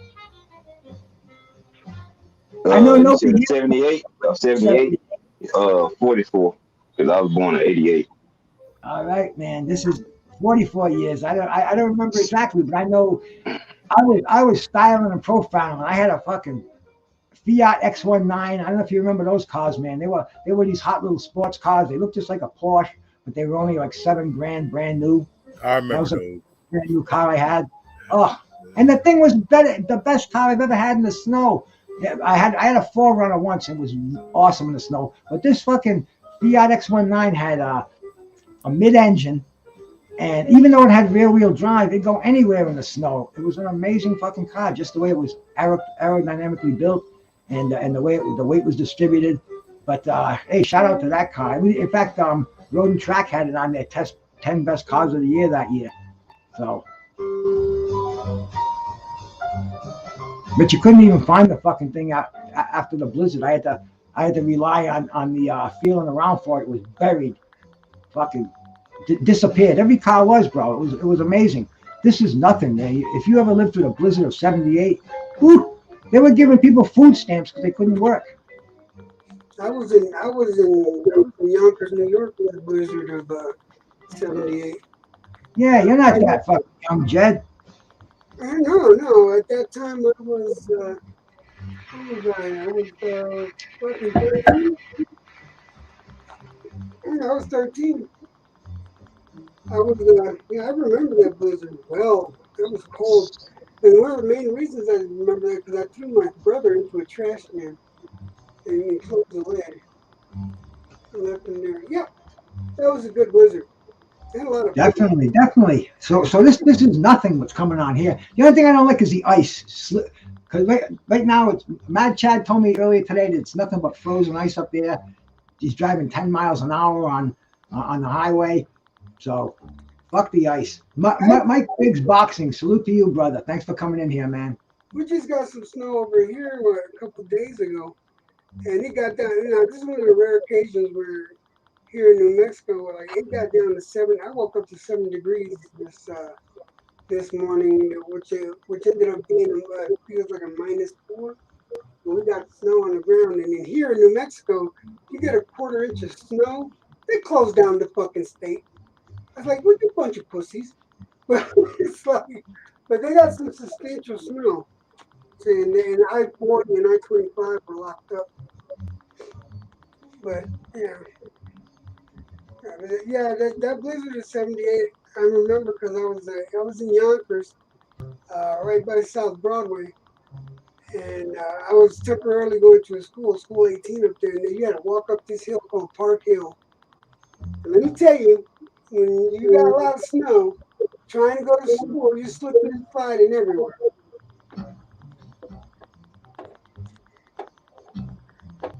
Hey, I know why a lot of people had bad times in it. I was just prepared. I was fortunate, man. I moved at the right time, and I was in the right place. So it did what it did, and I have fond memories of it. I know other people, man. They, like I said, my brother 3 days on the highway, and you couldn't get anywhere. I don't care if you had a 4-wheel drive vehicle. And side streets, man. Some of them a week later they were still impassable. It was crazy. It was a crazy time back then, man. But I lived within walking distance to almost everywhere I had to go. So my car stayed buried for a week. But then a friend of mine who worked for Public Works was coming by. I gave him came over with the fucking bulldozer, pulled my car out, threw a rope on there, and I was cool, man. So, not like I said, nothing but fond memories of it, man. Like I have of Curtis Anderson, the guy that we're all here to party with today, man. Curtis would be digging this music too, bro. He was a jazz man. Man, yeah, Curtis loved jazz music. I think he told me once that jazz was his favorite, even over hip hop, and then started with jazz and R&B, and then hip hop. But he knew the history of all of these different genres of music and stuff like that, man. Kurt was a real deep guy, man. You could talk to Kurt about action movies. There's nothing you couldn't talk, anything that had to do with the times of the 1970s and 80s and 90s too. He could talk to you about that. I remember I had a long discussion with him one time about some video arcade games, right, from the 1980s. He's one of those type of guys you could talk to and you could bring back childhood memories and he would know what you're talking about. Right? There's just not a lot of people like that around. Like you could tell him, hey man, you remember that show, The Greatest American Hero, and he'll know what you're talking about. Remember the 18 when they first came out, and all that kind of stuff. Knight Rider, he talking about anything on Curtis Anderson and know exactly what he's talking about. I think we just had a lot of the same interests, so that's how I was connected to him. We just having the same interest. He liked the same kind of movies I like, which is action type movies and stuff. And he liked the other stuff too, the deep stuff too. He was just a deep thinking guy. Curtis Anderson. He liked to look at the science like that too. he looked at the signs. He was like, he really wanted to see that Spence versus Crawford fight. If there was a fight that Curtis Anderson wanted to see, I would bet that would be the fight. It's too bad he didn't get to see the fight. Hopefully it will come around, but he always favored Crawford to win that fight. Mm-hmm. That's one thing about Curtis, man. He called it like it is, like he thought it was, and he always backed up his opinion with. He'd go back to the fighters, their different fights, different outcomes. I mean, he was an amazing guy, and not only like the boxing, like you said, Blood. He could talk about movies. He could talk about current events. He could talk about the television programs. How does a mind get all this information in it? If you're a boxing expert, how do you have time for this other stuff? That's what amazes me. How somebody like that could just retain all that and talk on a whole different level about so many different subjects. That's a lofty status, bro. And you know, somebody said something the other night. It was an African saying. Let me see if I can remember it. They said, you know, when an elder dies, it's like a library's burned down. And like, that fucking knocked me over. Exactly. Because you know he had a lot to give to the boxing community because like the teachers like Curtis Anderson and Neither, there's not a lot of those guys around. You know what I'm saying? Scrapbook boxing is the guy that's like that. You know, he has a whole lot to offer. He's like going into detail about these specific fighters and things like that over there on his page. He's got a whole archive of boxing history over there. He don't care about the color either. He's gonna pay homage to all warriors, no matter what color they is. Right? If they was tough guys and they put it in, and even the ones who came up on the short end, right? You got to look at that in the historian too. If they're willing to give the guys who came up on the short end some credit too, because they were getting in the ring too, right? And a lot of people didn't give them the credit that they deserve too. Right? They had to be those guys that Sugar Ray Robinson and them guys beat too. They had to be those guys, right? So guys like Scrapbook Boxing, they pay attention to them. Another guy who does it too is Hardline Boxing Talk, right? Whether you like Hardline Boxing Talk or not, Hardline Boxing Talk puts on information out there about fighters from the past. He's doing something that a lot of people ain't interested in. It's all right though. You know what I'm saying? You keep putting it out there though, because people always undermine those warriors from the past.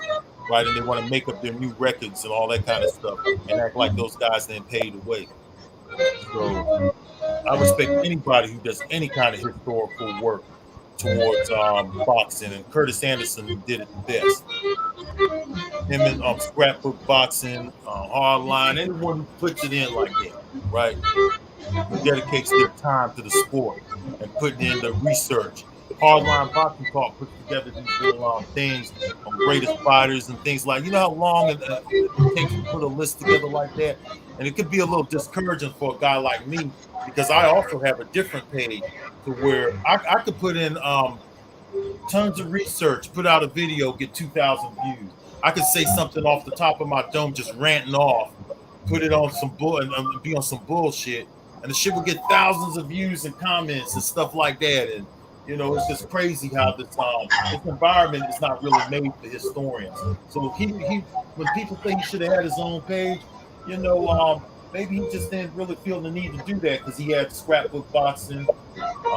You know, he had the Three Wise Men, right? The Stormy B-Man. So he had other platforms that he could go to and things like that. He just wanted to talk about and teach in the sport.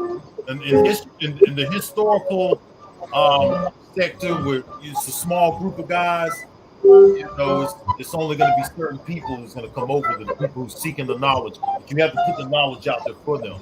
Curtis Anderson was just willing to go out there and spread it all over the damn place. You know, just go spread it everywhere.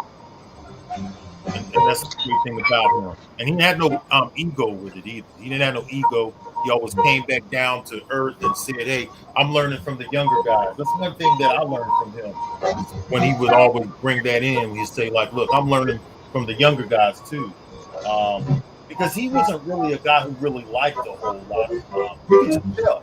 He didn't really like people to like be all like You know, I'm the great historian and this and that. He'll try to calm that shit down real fast and say, "Hey man, I'm learning from you guys too." But he was here to spread knowledge, and that's what it was. He loved to talk about boxing to the extreme that he was a guy who would call into a radio show, and they wouldn't even let him answer questions no more because they knew he knew the answers already. So he wasn't even allowed to call in and answer the questions anymore. That's how crazy the shit was. And you know, a guy like him in the '80s, it was probably hard for him to get a real good boxing conversation like that. You know, so you know, I just think he went too early, in my opinion. He went too early. I can't explain how this life shit works because a lot of people who you don't think deserve to go, they go, and then people who are shitty and all of that, they stay around. You know what I'm saying? They stay around all the way until they're 90 and 100 years old, and they're shitty, and you're just like, damn, you still hanging on, you old dog. And you know, they say the good die young, man. And me, I don't think Curtis Anderson was an old guy. You know, he's only a few years older than me. But they say the good die young. And in the world of boxing talk, he died young. In the world of boxing talk, Curtis Anderson was young. In the internet world of boxing talk, okay? In the internet world of boxing talk, Curtis Anderson was young, and the good die young, right? That's how I look at it. And for him, his channel meant a whole lot to me. Like, because there was times where I would make videos just based on things that Curtis would say, things like that. Actually, I have videos with him on my page now that we did on other stuff. We talked about Riddick Bowe, I think, on one of them. There's some videos on my page that do have Curtis Anderson on them. I have other stuff, interactions with him. So he means a lot to me because I talk to him away from it. Not as much as some of the other guys, but I talked to him enough to get to know him. And I tell you, he was a real solid guy. Never had nothing bad to say about nobody or anything like that. And because he was such a stand-up guy, you know, I think that I'm going to take a page out of his book. In fact, that's what I'm going to do. I'm going to take a page out of Curtis Anderson's book and not let the little stuff get to me so much anymore. And you know, I was listening to the Three Wise Men, and that's the show that did it for me, man. Like, when I heard Scrapbook, he came back over there with Stormy B Man, and they was talking about it. And you know, it's just like when it really hit me then again. You know, when I heard them guys talking again, and it just made me feel like I need to go a different direction, man. You know, I'm getting older now, man, and you know, Curtis Anderson, man. You know, I just want to take a page out of the Big Brother's book because he meant a lot to me. Every time he came to my page, I always gave him the utmost respect. Just like I do all of my elders, especially like guys like Bruce Code, Boxing Beats and Rhymes, the guys who are older than me. Stormy B Man would be one of them. All of those type of guys who are older than me, I always give them a lot of respect because they was on the planet longer than I was. So I can't, you know, I can only look up to them. You know what I'm saying? I can only look up to someone who's been on the planet longer than me. I was younger guy who was a know-it-all. When I was younger, I was a know-it-all, right? When I was in my 20s, I was a know-it-all. I thought I knew more than the older generation all the time. And I missed out on a lot of great lessons just being an arrogant son of a gun. And, you know, man, arrogance and all that kind of stuff will get you. And that's just the way it is. I learned a lot from this whole thing. For me, I learned a lot. This whole thing with Curtis Anderson hit me hard, right? Because I don't think I got to even close with him well either. I never get to talk to him. Man, I learned so much from the Three Wise Men. Man, that's in a 2 to 3 year span. I learned so much from those dudes, man.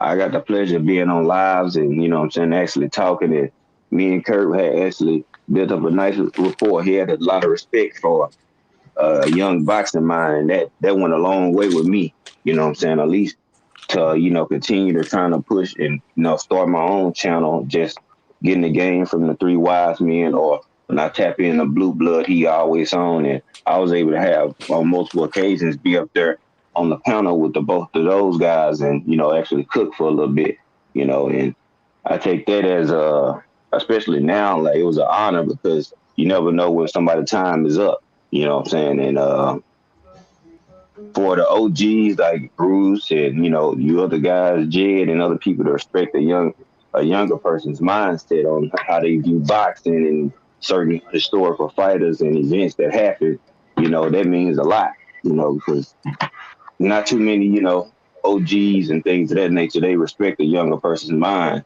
because, everybody's not tapped in, or they do the homework, or if they don't know something, they want to act like they know something when they don't, rather than just shut up and listen to the OGs and learn something.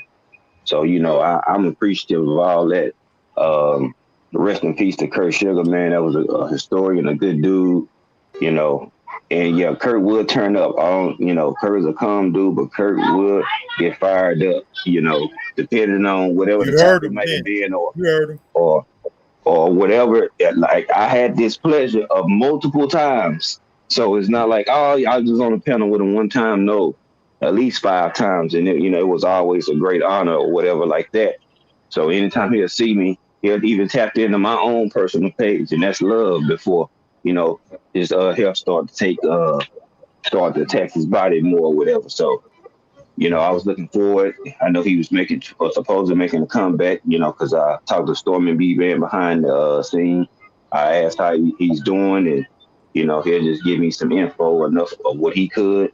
And, prayers out to his family. And, we lost a great boxing mind and, a pillar in this sport. He will be missed, but, these guys like us, they got to keep the torch going, so shout out to all you guys, man. Y'all keep doing whatever y'all doing for the sport of boxing because it's needed. We see how the new media, how they water down and just make the sport bland, with just all these politics and things of that nature. So, we are definitely needed. Whether you have 1,000 followers or 20,000 followers, we need it in this boxing game because we see what's going on of today's boxing world, and it's not nothing that it was in the golden days. So to relive and be able to talk and run down historicals from the fights and classic moments, whether it be from the 80s, the 70s, the 60s, the 50s, the 30s, where some of you guys, y'all have a deeper knowledge than I have. So I just sit back as a sponge and just soak it up and learn, So shout out to everybody on this panel. Y'all keep doing y'all thing, man. We definitely need it.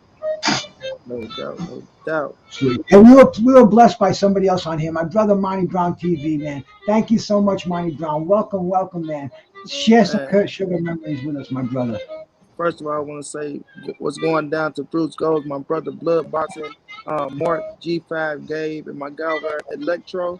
How y'all brothers doing, man? But Monty Brown, what's up, bro? Good Monty, to see you, brother. Monty, you're blessing the joint with your presence here, brother. I thank you for coming here, man. Man, I appreciate it, Bruce. But when I first started this YouTube thing, man, it was 3 people, right, that I got the utmost respect for, and that's Kurt, that's Blood Boxing, and that's Scrapbook Boxing, right? This is no disrespect to nobody else, but I just feel like Kurt, Blood, and Scrapbook, right? I learned something from them every day, even right now today. I still look at Scrapbook. I look at everything Blood do, and I always was a pleasure to look at what Kurt Anderson do because they knowledge of the game, and this not saying nobody else don't have knowledge of the game.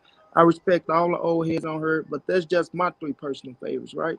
But I'm gonna always learn something from them, right? They got their different personalities. You know what I mean? I think Blood is Blood gonna speak his mind no matter what it is. I love that about Blood. Scrapbook is fit to give you everything from back in the days, right? And Kurt Anderson, what was special about Kurt is Kurt knew everything about back in the days, but he knew everything about the future right now today as well. And he just loved talking boxing, bro. He'll tell you all day, like Blood to say, like Kurt come to your page, bro, and you'll be like, oh shit, this is Kurt Anderson. I know he probably be here for sticking around for 10 to 15 minutes. Man, Kurt be there longer than you because he just love to talk boxing, bro. He'll tell you each and every time. So I had the honor of having Kurt on my panel, multiple times. I was supposed to interview Kurt, man, and it hurts today that I didn't interview him, right? And it was one time where I was going to get him, but I think I had something to do that day. But just to interview him, just get him from his childhood up to now, man, would have been a blessing. Knowing that what had just took place, him passing away, descending on to something greater than this fucking earth, because it is something after this and it is something greater, right? But just to have that that information present on your channel, that was a gold mine, man. That was a gold mine. And just to lose him this early in life is just, it's sad. And so, my condolences goes out to his family first and foremost, bro. But to the boxing community, bro, all of us that had the pleasure of knowing Kurt and to interact with him, like Blood said, we all need to take something from him and implement that into our life, bro, because life is too short. It's too fucking short, bro, for us to be on this thing, going at it with one another, saying all the bullshit, going back and forth. Because if you think about it, we control the narrative of the fucking boxing sport, right? We all control the narrative, no matter what race it is. We control the narrative, bro. So if we can come together and turn the sport around, because we are the fucking fans, right? We are the fans. We always say, well, it's the fighters that do this to fight. No, we are the person that really control this shit. So we can change the narrative, right? And show respect to one another and make boxing better again. We can do our part as well. We always talk about the fighters need to do this, or the fighters need to do that, the promoters need to do it. Well, us as the fans, we need to do better as well, because we disrespect fighters left and right, throw them under the bus, they take a loss, they ain't shit no more, right? These fighters, they human too, so they see the shit that we talk about on our channels and how we treat them, things of that nature, and sometimes it make them hesitant to want to lose some shit like that. So with Kurt, Kurt enjoyed boxing. He enjoyed everything that was going on about the sport. He watched every fucking fight, no matter how big, no matter how small, right? And one thing about Kurt, he gave credit where credit is due. He gave credit where credit is due, man, right? And we gonna miss that. And like I say, he left too early, but at the same time, he left something for all of us to have. I'm quite like Blood. Blood can go back to his page and pull up things with Kurt Anderson. Bruce, you can do the same thing. G5 can do it. I can do it. Blue Blood can do it. So I just feel like we all need to come together, man, and send Kurt off the right way. You feel me? I see a lot of people doing a lot of different things on her, but we all need to come together, man, and send him off the right way, and maybe have a special day for Kurt Anderson to where we all come together and do something for him, talk about him, or just talk boxing and kick the shits, man. But we all are blessed to know each other. Like we probably never even met each other in person, things of that nature, right? But we all develop a friendship, a brotherhood. Some of us love each other more than we love our own fucking family. You know what I mean? And never even met each other or touched each other, none of that shit. But that's the relationship the internet has brought to us, man. I think we can learn something from that, bro. So to lose Kurt, man, yes, it is sad, but at the same time, it got us together right now, and it can bring more of us together, because to lose a man is to, what they say, is to lose a man in the flesh. Yes, it's going to hurt, but in the spirit, you're going to always be here, right? In the spirit, you're going to always be here. Like Blood said, we can feel him inside of us and just try to be a better person, man. Try to be a better person. And I was hearing you talk about the diabetes part earlier, Bruce. Like, man, I know multiple people that passed away from diabetes. I know multiple people that still have diabetes. Me being in the hospital and going to these rehab, I've seen what it can do to you, man. I've seen how you can get a fucking toe cut off, and then it can go right for a leg, and then above the kneecap. So it's a serious situation, man. So at the end of the day, bro, I just think we all need to come together and do better, man. Represent Kurt in the right light. You know what I'm saying? Represent him in the right light, and just keep living life, bro. Because one thing about life, you can't script this shit. I don't give a damn what you plan. You can say you go plan this for some more, man. You cannot script life, bro. You can't. So all we can do is just keep living, hope for the best, man, and just try to be a better person for tomorrow, man. But we for sure gonna miss Kurt. Like I say, our condolences goes out to the family, but we are his family as well, man. And we go try to do right by him. People say certain things just in a moment, you know what I'm saying? But I'm gonna try to really do this shit for the rest of my little life that I got here, right? To try to just be a better person, man, and try to make other people better around you, because you never know what people going through. Like Kurt, he sounded okay, was doing okay, but you never know what a person is going through, bro, and you never know who's next. You feel me? So I want to say I love all you brothers on here, man. Y'all always got me if y'all need me, bro. I'll be on the panels. I'll be through the internet. Y'all know what my channel is. And we just gonna try to do better to be better, bro. And that's what I got to say. That's powerful, bro. I really appreciate hearing that. Thank you, Marty Brown. Yes, sir. Yeah, I mean, it really it's a celebration. Monty, you got Solomon deep on that, brother. And man, I feel so much. I feel so much whenever I talk about Kurt, man, and I feel. But what what I'm really feeling, I'm feeling the love. Like, man, it's catching on. It's like after Curtis gone, I want to be more like Curtis. The attitude, man, the respect, just the respect he commanded. When you saw that icon pop up, and when you had your show, you knew you were going to have a quality show from there on in, man. And bro, I mean, no going back and forth, no Jerry Springer shit. If that was what they wanted, Curtis could give him that just as well as the next guy. But when it came to really, really just knowledge and quality, he was the man. He still is the man. I'm going to be watching a lot of his stuff with the Wise Men, and when he speaks on your documentary, Blood. I mean, dude. I mean, the dude is, fortunately, we're in a different era where, we're not so much a flesh on flesh generation, man. We're a social media kind of thing. And like Monty's right, man. I see you guys more than I see my own family, and no doubt about that. And some of those guys, they think I'm fucking weird because I come on the internet all the time now. A couple of years ago, you'd never catch me doing that. And I'm like, what the hell are you doing? Where are you going? I'm going out with 30, 40 people, bro. People that have the same knowledge as me. People that like to get high. People that love the music. People that will teach me so much. And you fuckers, you're gonna go home, break a 6-pack open, sit in front of the TV set, get fatter and get softer. And bro, I mean, you just don't understand unless people experience this shit. They don't understand. This is the fast-paced world we live in. This is the information age. I mean, this is, especially if you love boxing. Are you kidding me? Nobody has more of a wealth of boxing than you're going to get on here. And we just talked about all these great guys. And really, man, probably the number one guy out there, man, Curtis Anderson.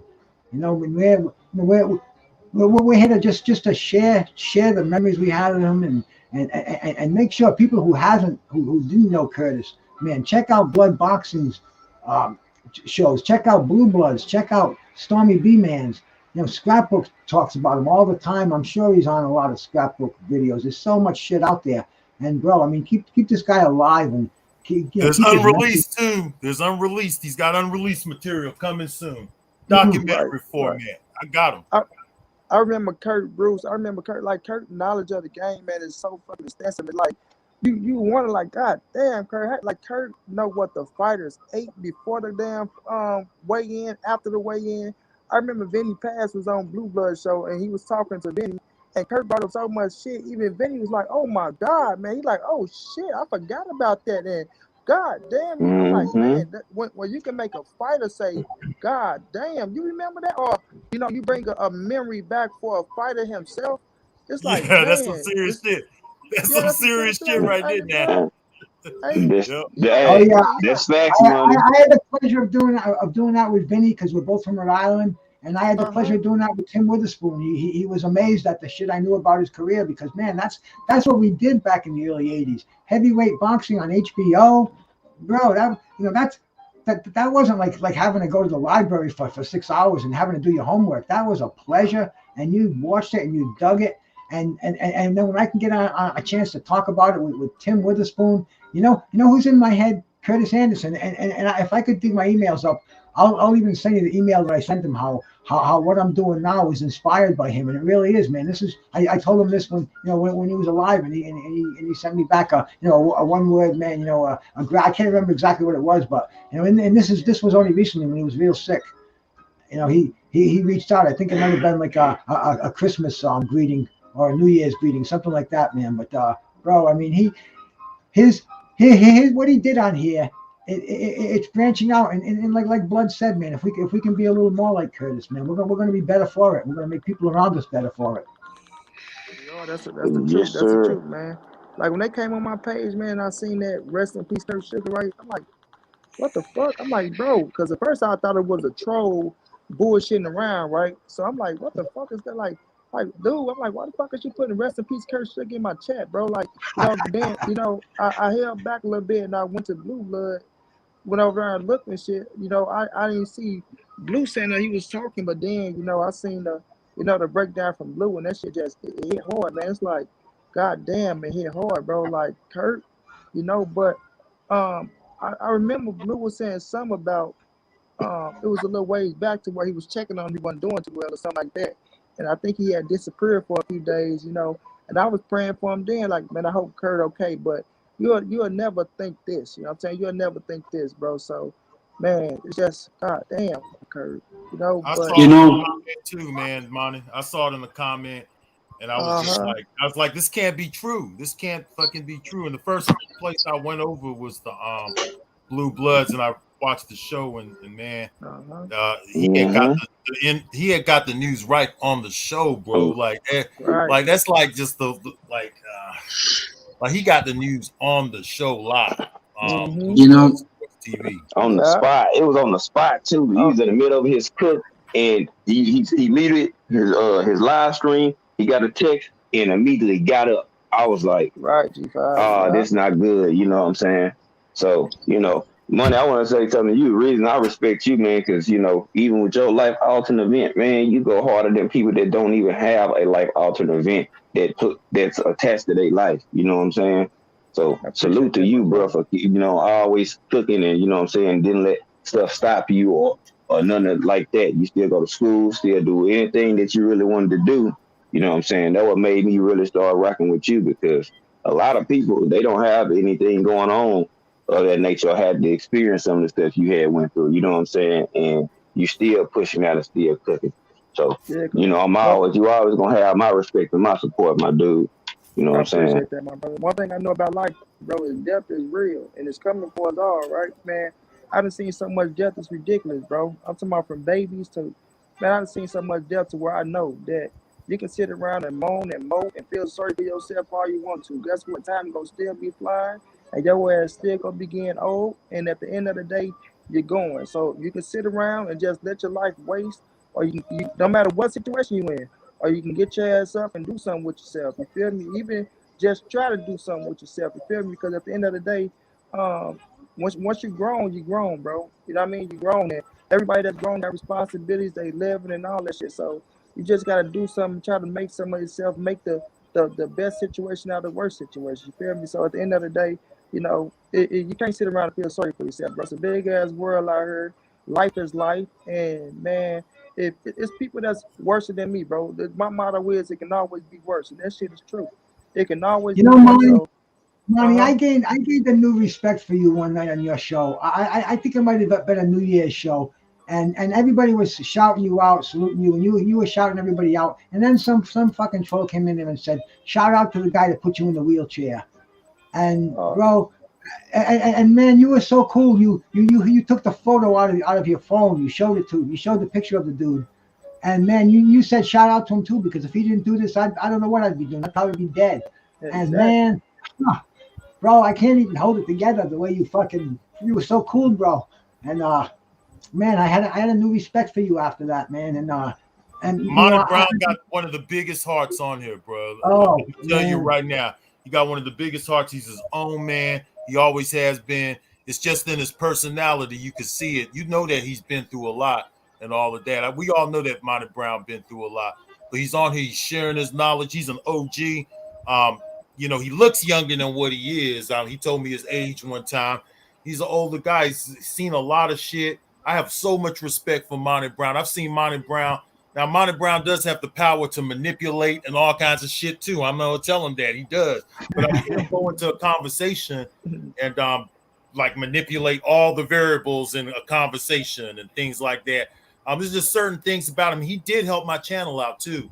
I had a debate going with him and Mr. IOTBA, and my channel was pretty much, and that kind of jump-started my channel back up to the new age, the new era of social media, reached out to a new audience that I didn't have before through those guys bringing together like this debate that was like, it was fire because it was just so random. It was nothing that was really planned. It was just kind of random, and everything happened so random in this debate to where a few times we lost connection, all kinds of stuff. It was just really funny.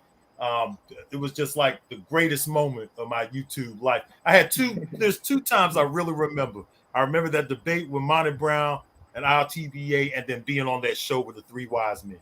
The one time they invited me on the show, the Three Wise Men, man, and I went on with them, man, and I had a great old time with them too. Those two moments right there are my peak moments of YouTube. Man, I'm honored with that one, but I'm honored with that one, but you know. I remember that, man. You cooked him money. Oh man, boy.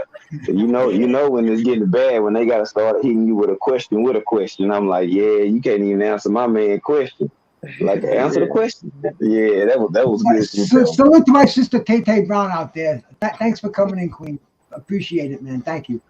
Just going down, Tay Queen. Yeah, but that's one thing I respect about Blood though too, though. But Blood, it don't matter where he at, and I see him everywhere, bro. He always had my back. I don't care where it was at.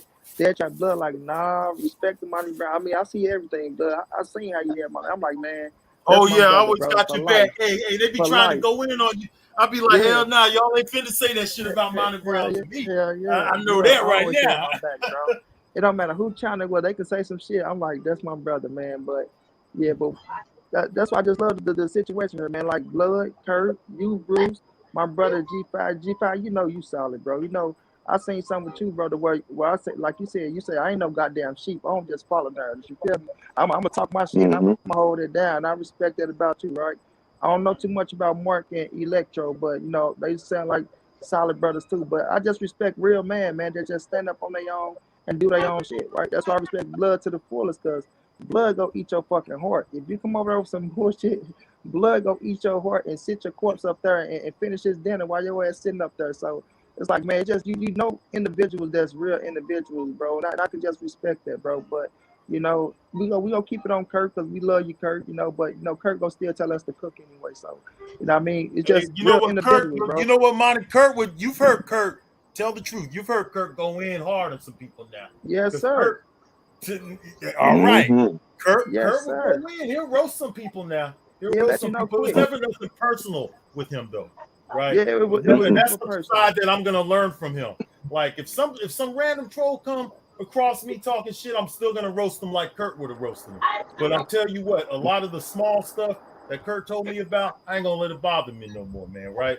And anyone who I ever had issues with on YouTube, I'm gonna drop it. I'm not gonna apologize to no one for who I am, but I'm just saying I'm willing to drop it and just move on. You know what I'm saying? Right. I just want to move on. I don't got no problems and no issues with anybody. Kurt came to everybody.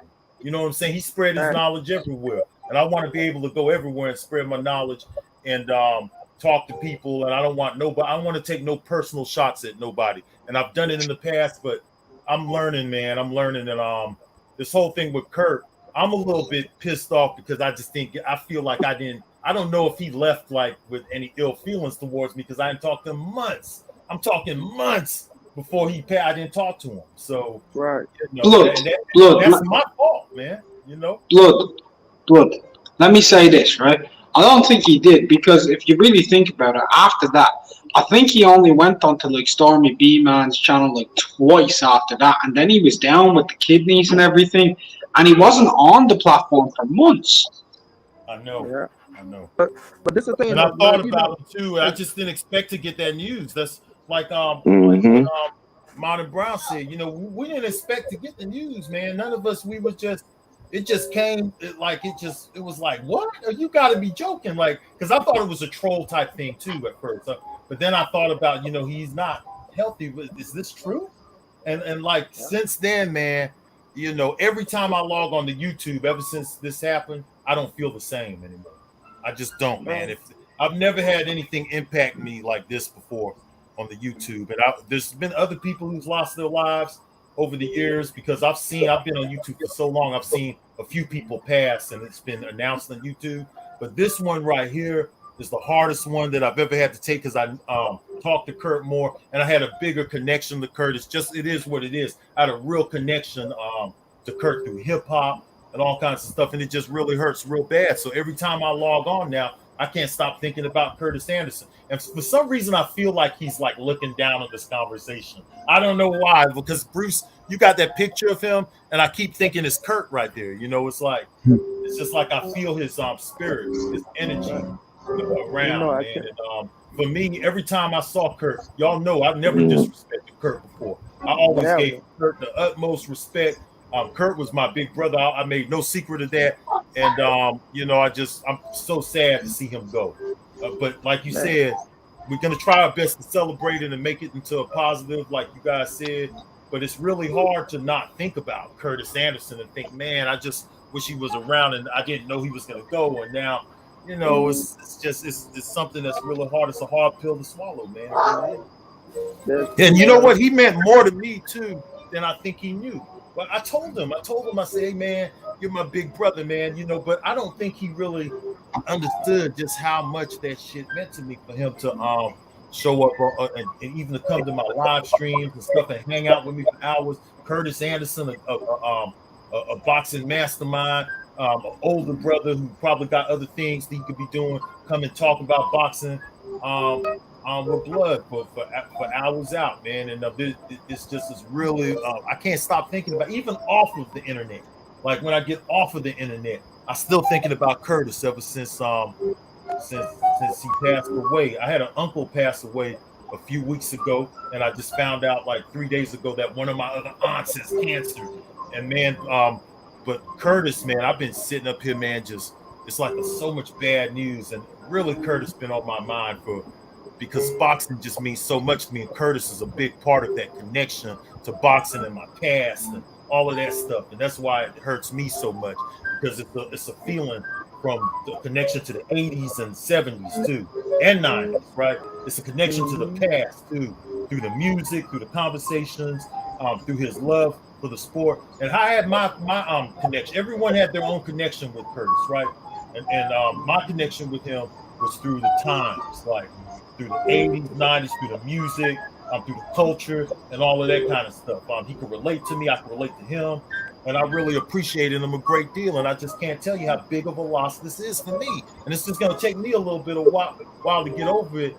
And you know what? It's about Curtis. We got to keep it about Curtis.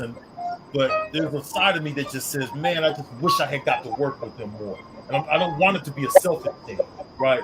But I just wish I had got to work with him more. I wish I had talked to him more. I wish I had got a few more gems from him. It's just we just never know when somebody's gonna go. They're just gone all of a sudden, especially in this world of the internet when you don't know day by day what people are going through. It's not like he lives in the neighborhood and you can walk over and say, hey, how's Kurt doing? Or something like that. It's not like that in the internet world. Monty said that, hey, we get to loving some of these people more than our own family members and shit. Because we spend so much time on the internet and we get to know people and we get to know their daily thoughts because we listen to them. So they become like part of our they become part of us, man. You know, even when we log off the internet, we think about some things that somebody said on the internet or something like that. You know, it kind of sticks with us. I used to be on my job all day listening to YouTube, and you know, all day YouTube became my main source of entertainment in 2006. Right, I cut off cable in 2006 and went to YouTube. So it's just like, man, you know, when you meet somebody like Kurt, he becomes part of your life because I love boxing so much. And Curtis Anderson is like one of my only connections through the world of the internet. It hurts so bad, bro. It hurts so bad to lose Curtis Anderson. I feel bad for the guys who knew him too. Like, I understand what you're saying, Blue Blood. I feel bad for Blue Blood because you know what the thing about it is that Blue Blood is a real genuine, kind of laid back type of guy. You know what I'm saying? And so is Kurt. Like they both have that kind of same kind of relaxed personality. Even though Kurt would go off, if Kurt gets mad, it's a different personality. But they're so laid back, and you know they had a great relationship. You know what I'm saying? You can see the chemistry and their friendship, right? And then there's Stormy B-Man and Scrapbook Boxing who were close to him, and the other guys. There were other guys. He built so much connections. Even Mark, all of us. Mark is in Ireland, and even he has a connection to Curtis Anderson. They did a show together. You know, Curtis Anderson would spread his knowledge everywhere. He didn't care where he went. He'd spread his knowledge everywhere, man. And he wasn't arrogant about his boxing knowledge. Like some of us get a little arrogant. Mark even admitted earlier that he gets a little arrogant about his research. I do too. We just tend to do, but Curtis didn't have that though. That's the difference with Mm-hmm. Curtis Anderson. Curtis didn't have none of that arrogance, right? The arrogance I have, I know is like, I see it as kind of a flaw, you know what I'm saying? But it's just something that's instilled within me. Curtis Anderson naturally didn't have that, man. Naturally. That's what makes him different. And that was a real great quality to have. Humility.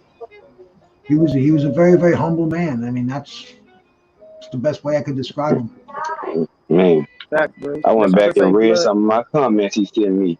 You know, just like, hey, you got a great channel over here, man. Keep up the good work, young man. I'm proud of you. Like, it made me go back and read some of the stuff he sent me. You know, it's just like, man, that's like my memorabilia now. Oh Kurt yeah, gave me that. Right. You know what I I'm mean, saying? to be acknowledged by a peer, it makes you feel like you're doing something right. The OGs at that, like that mean the most to me. You know, a lot of y'all 20 years older than me. You know, so it's like when you can respect me and I can have long, lengthy conversations with people that we not even in the same era, man, that go a long way to me. That's why I always say I'm a walking sponge, man. I just soak it up. You know, you can learn something from anybody and everybody. Age don't have a number on. I mean, wisdom doesn't have an age. You know, some That's people right, wiser G5. beyond their years. You know what I'm saying? Sometimes people get it. You know, their upbringing is different. So when as they get older and they get in their 30s and things of that nature, they might be a little bit more advanced than some people, and they understand and can have these serious real life or conversations with the OGs and stuff like that. You know, so that goes a long way with me, man. So I got some from whether it was Scrapbook, uh, Stormy, Kurt, even Blue. They might not as older, but it's people that's been around the YouTube and the boxing community than I have. Like I said, I had a page since 2010, but I started for gaming and took like a 9-year break and came back and been locked in nonstop ever since. So it's like, man, it's an honor when you have You some on of the those where Xbox you can go game? back and pull in. Huh? You on the Xbox? Oh, it's on, but I'm not on it. No, I'm just saying. You say you started your channel for game. What you do the Xbox? Yeah. Oh, yeah. I had the Xbox or whatever, and I had got that's what it had popped, but I didn't continue to keep it going.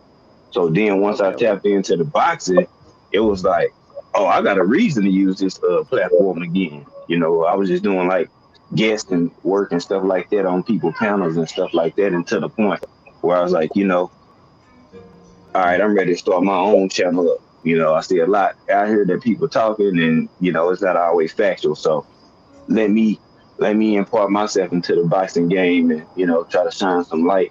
But it's all with the help of blood. I mean, I was sub to blood for a while too, and I just always usually hear him kick his shit raw.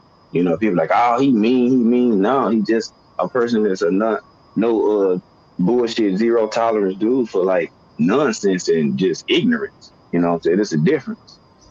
So I mean, I learned a lot from everybody. Money, you got connections, you got a nice little pipeline you got going on. And what I'm saying, all respect to that, man. I watch your page grow crazy. What I'm saying? So, you just consistency and doing hard work, So again, man, I'm grateful to be connected to a lot of people, man. And they showed me love for years now. You know what I'm saying? No issue, no beef, even if we don't agree on the same topic or the same issue.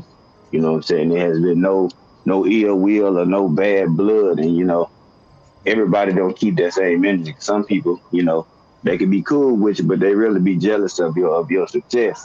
You know what I'm saying? You start to find out when the right situation presents itself. So, we all That's we right, got. G. And as soon as people realize that, we can go further in the sport of boxing, man. I try to tell you, bro. Like once people start, I tell people all the time, bro. Once they start getting the hatred out their heart, man, and just start respecting and giving credit, you gonna turn to a better person. It's gonna make you feel better as a person, and you can move forward. You know what I'm saying? But a lot of people sit around, they hate and they despise, bro, for no reason. No reason. Don't know you from the can of paint. You never met them in your life, but they hate you and despise you for no reason, bro. You know what I mean? So That's why I say, man, I just try to keep a positive energy, man. Just try to keep a positive energy. I want to say this to we see you over there, Bruce. You look good. We You see look you over good. there, Bruce. Smell that bad boy. Oh That's what, man, no, that's what keeps me under control around here, Monty Brown. You know, yes, it's a crazy Looks world. good, Bruce. I got my medical. What were you eating? What was that? What are you feeding the Yeah, goat what with you that? got over there? look like cabbage. It's Yeah, not cabbage, motherfucker. So it's cos lettuce, red onion, tomato, roast chicken, bocconcini, which is essentially mozzarella balls sliced up and diced up. It's 682 calories, but there's roughly about a kilogram of food, or for the uninitiated, near enough to just about 2 pounds of food. Damn. Yeah, that shit look good right there. The dude That's look what good. it's all about, right there, bro. Also, the dressing that I'm using, I made it myself. The dressing I made up of just a little bit of pesto, so I made that from the basil. And then what you do is you get yourself about for every like teaspoon of basil, you use about 2 teaspoons of olive oil, and you're sorted. Just a little bit of pepper to taste, and it's all good. 675 to 700 calories for this whole bowl, and dude, this is like eating a full blown fucking large pizza, but it keeps you What filled. you got for Full. protein on there, bro? Just the eggs? No, I got chicken and egg. Chicken and egg. And I've got avocado in here as well for fats, Bruce. How many grams you figure of protein you got in there? There is grams of protein. So I've got 12 ounces of chicken breast, and I've got 1.5 egg whites in there. So roughly about 100 grams of protein. You're cool. I'd say about 85, 90. Like I said, yeah. That's more than the average schmuck needs, but you know, for a cat like yourself, 260 pounds, fucking 6'5", powerlifting, that's a snack, bro. Yeah. To be honest with you, Bruce, this is actually my dinner today because I'm weight cutting, and at my weight, this is eating this amount of food is actually weight cutting. It's crazy. I can see it, bro. That was my bag for a long time. You know that, man. Mm-hmm. I want to say this to Blood. LP over here, man. Derek Bailey over here, man. Thank you guys for coming in, man. I'm in here with some legends, man. I'm in here with Blood Boxing. I got Electric Jed by his side. I got the one and only Monty Brown, bro. If you don't know who fucking Monty Brown is, then you've been sleeping for the last 10 years. So sub to Monty Brown. He's blessing me with a visit over here, man. Show him the respect he deserves. And my brother Unrivaled Boxing down there, spitting out the jewels. Nutritional expert over here, bro. Pay attention to what he's saying. And G5's my man. You know, I smoked the weed. I think of G5. I say, what's that son of a bitch smoking? And you know what? The other day we smoked the same strain. It's like, motherfucker. So shout out to my friend G5 and everybody on here. We're here to talk about the life of one of our most favorite person. And Blood said it the best, man. You know, this has affected me more than almost any death that I can remember in a long time. And that includes Marvin Hagler and my dear friend JR passed away on the same day Marvin Hagler did. My oldest friend, the guy that I smoked my first joint with, got my first illegal drinks with. Went to the bar with the first time, you know, we went to the house the first time. Bro, it was like my man. And the day Marvin Hagler died, I got the word that I don't know which one I got first, but it was like the whammy 1-2. But it was funny, man. I shed tears and I get over it. But this feeling with Curtis Anderson is different, man. It's like, it's like a spirit is gone, but I'm here to celebrate, you know, what he left behind, everything all that knowledge. We can click the internet. We can click YouTube. We can listen to Curtis anytime we want to. So I'm not gonna shed any more tears, man. He was a fucking great guy. I'm gonna miss him, but man, you know, I miss Hagler. I miss my friend JR. I miss my dad. I miss every. You know, life is what it is, man. You know, God giveth, God taketh away, and you know, you can't get bent out of shape about it. But man, we're here to celebrate our friend, man, our brother, our teacher. Curtis Anderson, man, rest in peace. Born 1966, man. I even wrote his birthday down. I think it was October 5th, 1966, and he left us on January 2nd, 222. All the day of the deuces. Yeah. That's Kurt Anderson's exit, bro. Shout out to Kurt Anderson, man. Fucking love Make, him, bro. Maybe we should use make that February Curtis 2nd. Anderson Day too. Day. Curtis Man, Anderson get out of Day. my head, Yes, blood. sir. Get out of my head. God, dog. Blood, I swear You to were gonna God, say bro, I just say, that? no, I swear to Yes. God, hey, G5, I swear to God, for the 222, there's no way we can forget that day, man. 2222. It's all the big twos, bro. You feel me? No way. And I want to say this, Blood, when you say you feel like, you know, you want to make sure. One thing about Kurt Blood, he had the utmost admiration for. I tell you, bro, I listen to you, Blood. You don't even know, Blood. I be on your channel. I just don't say shit. I be on your channel. Watch. I mean, it ain't nothing that you did that I didn't watch. Kurt and Scrap. I had put this little chick on Scrapbook because she loved boxing and shit. I'm like, well, if you love boxing and you say you love story boxing, then go look at this channel. I don't think there's nobody that know more boxing than Scrapbook. I think Scrapbook know it. I don't know how Scrapbook keep up with the new age boxing. I mean, for us today. But I just know from back in the days, there's nobody touching Scrapbook. So that's why I respect Kurt so much, because Kurt knew from back in the days and still knew up to this part right now. And then blood passion. If you can't get fucking hyped up and watching blood boxing and they don't want to motivate your ass from doing something, and that's what blood got. That's why I'm trying to tell blood, like blood, even though you don't know it, you still got a responsibility because of who you are. Like you a godfather of the fucking YouTube boxing talk.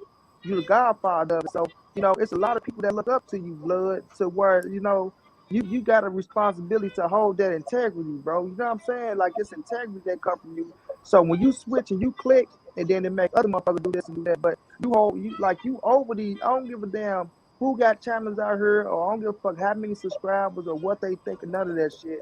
Blood is the fucking godfather of YouTube boxing. That's a fact. Whether people want to respect or not, you know what I'm saying? So I just look at blood the whole responsibility, you know, for us and for certain fighters too, you know. So, but when you said that about Kurt Blood, man, Kurt loved Right. you to death, bro. To you know, it's only a phone call away, and y'all go click right back like it was nothing, bro. Because with the way he talked about you on Blue Blood Show or wherever, if they bring up your name, and I respect that about him. That's why I say you touch people as well. So, man, you know Kurt ain't got a bad bone in his body for you, bro. And don't never think that, bro. That's your brother.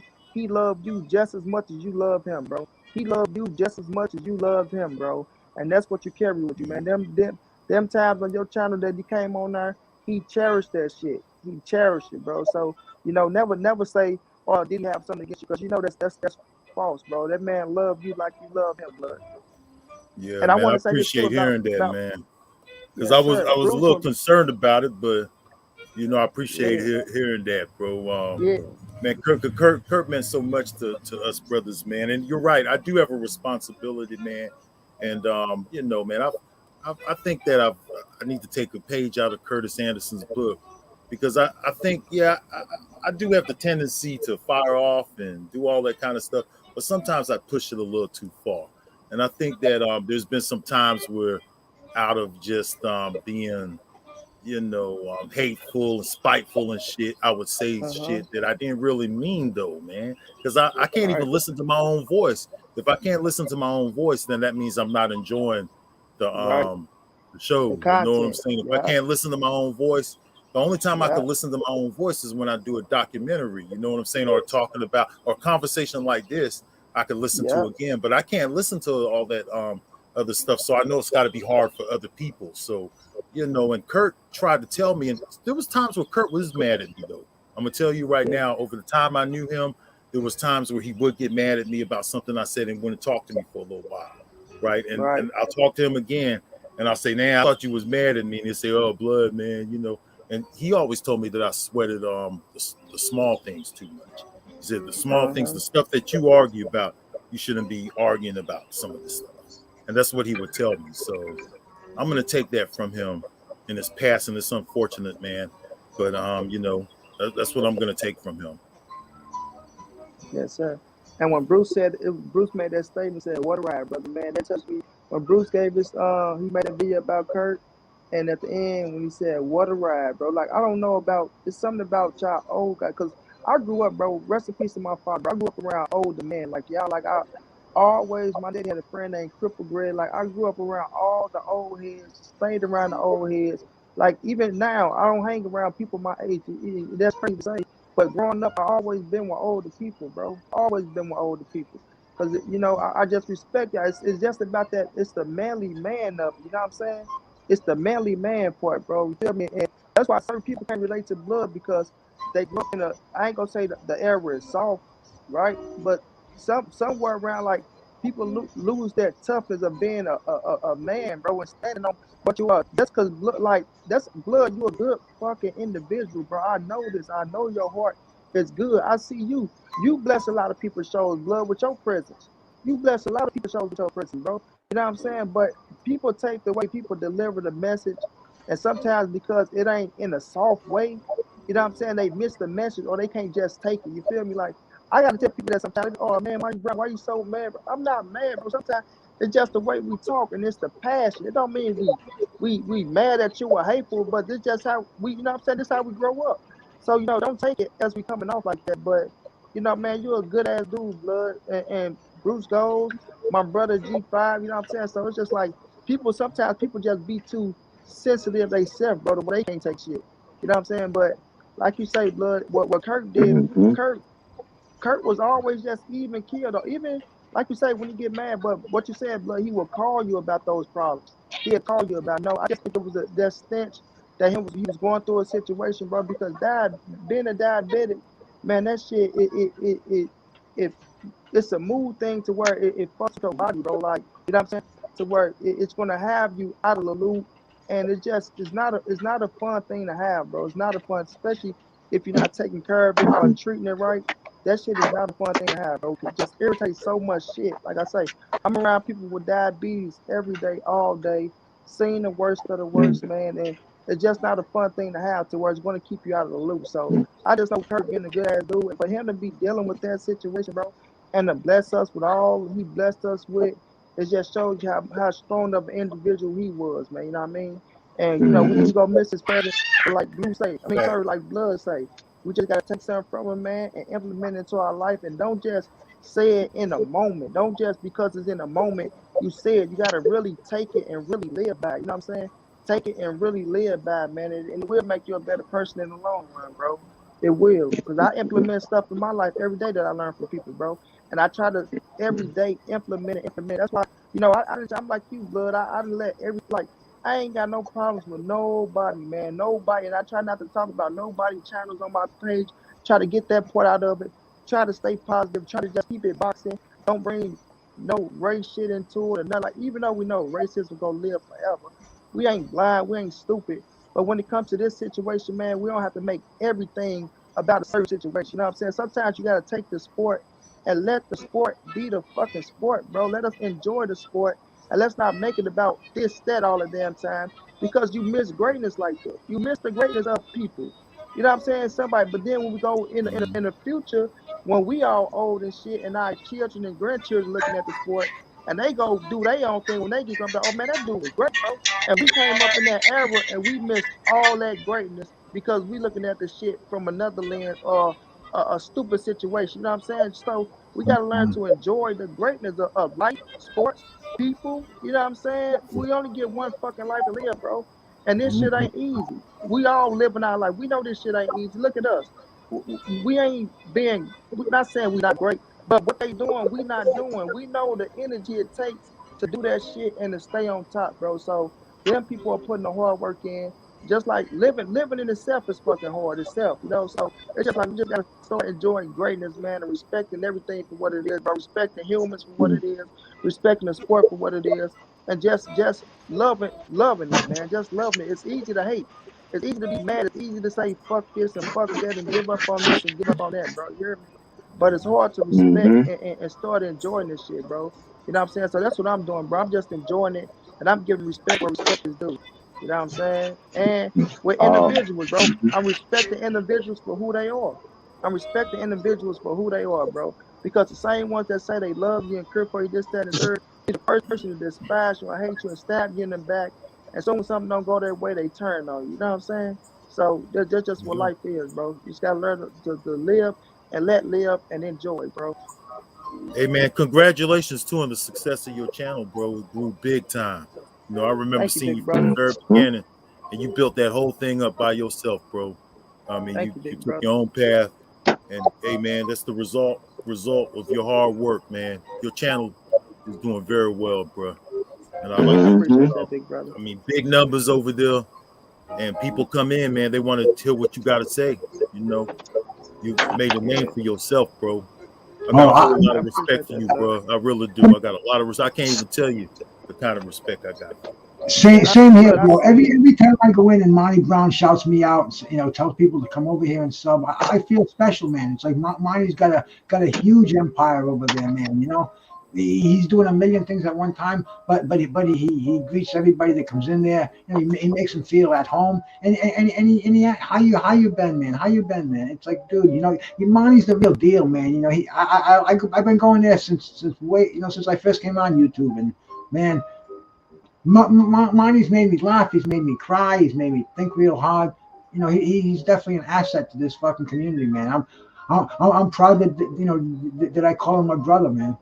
I'm proud that he Man, calls I me his brother. appreciate that. Man, I call all y'all my brother, man. It's because the thing about me, man, like I appreciate, but I'm still the same regular ass dude. You know what I'm saying? Don't shit change with me, bro. Like I'm trying to get better with my health situation. I deal with this, dealing with a whole lot of shit. But at the same time, man, we all brothers. We take something from everybody and everything. But at the end of the day, like I don't try to make it like I'm this or make it like I'm that. I'm just the same person, bro. But you know, you like who you like. You're gonna do what you're doing. Like Blood say, you got to be your own man at the end of the day, bro.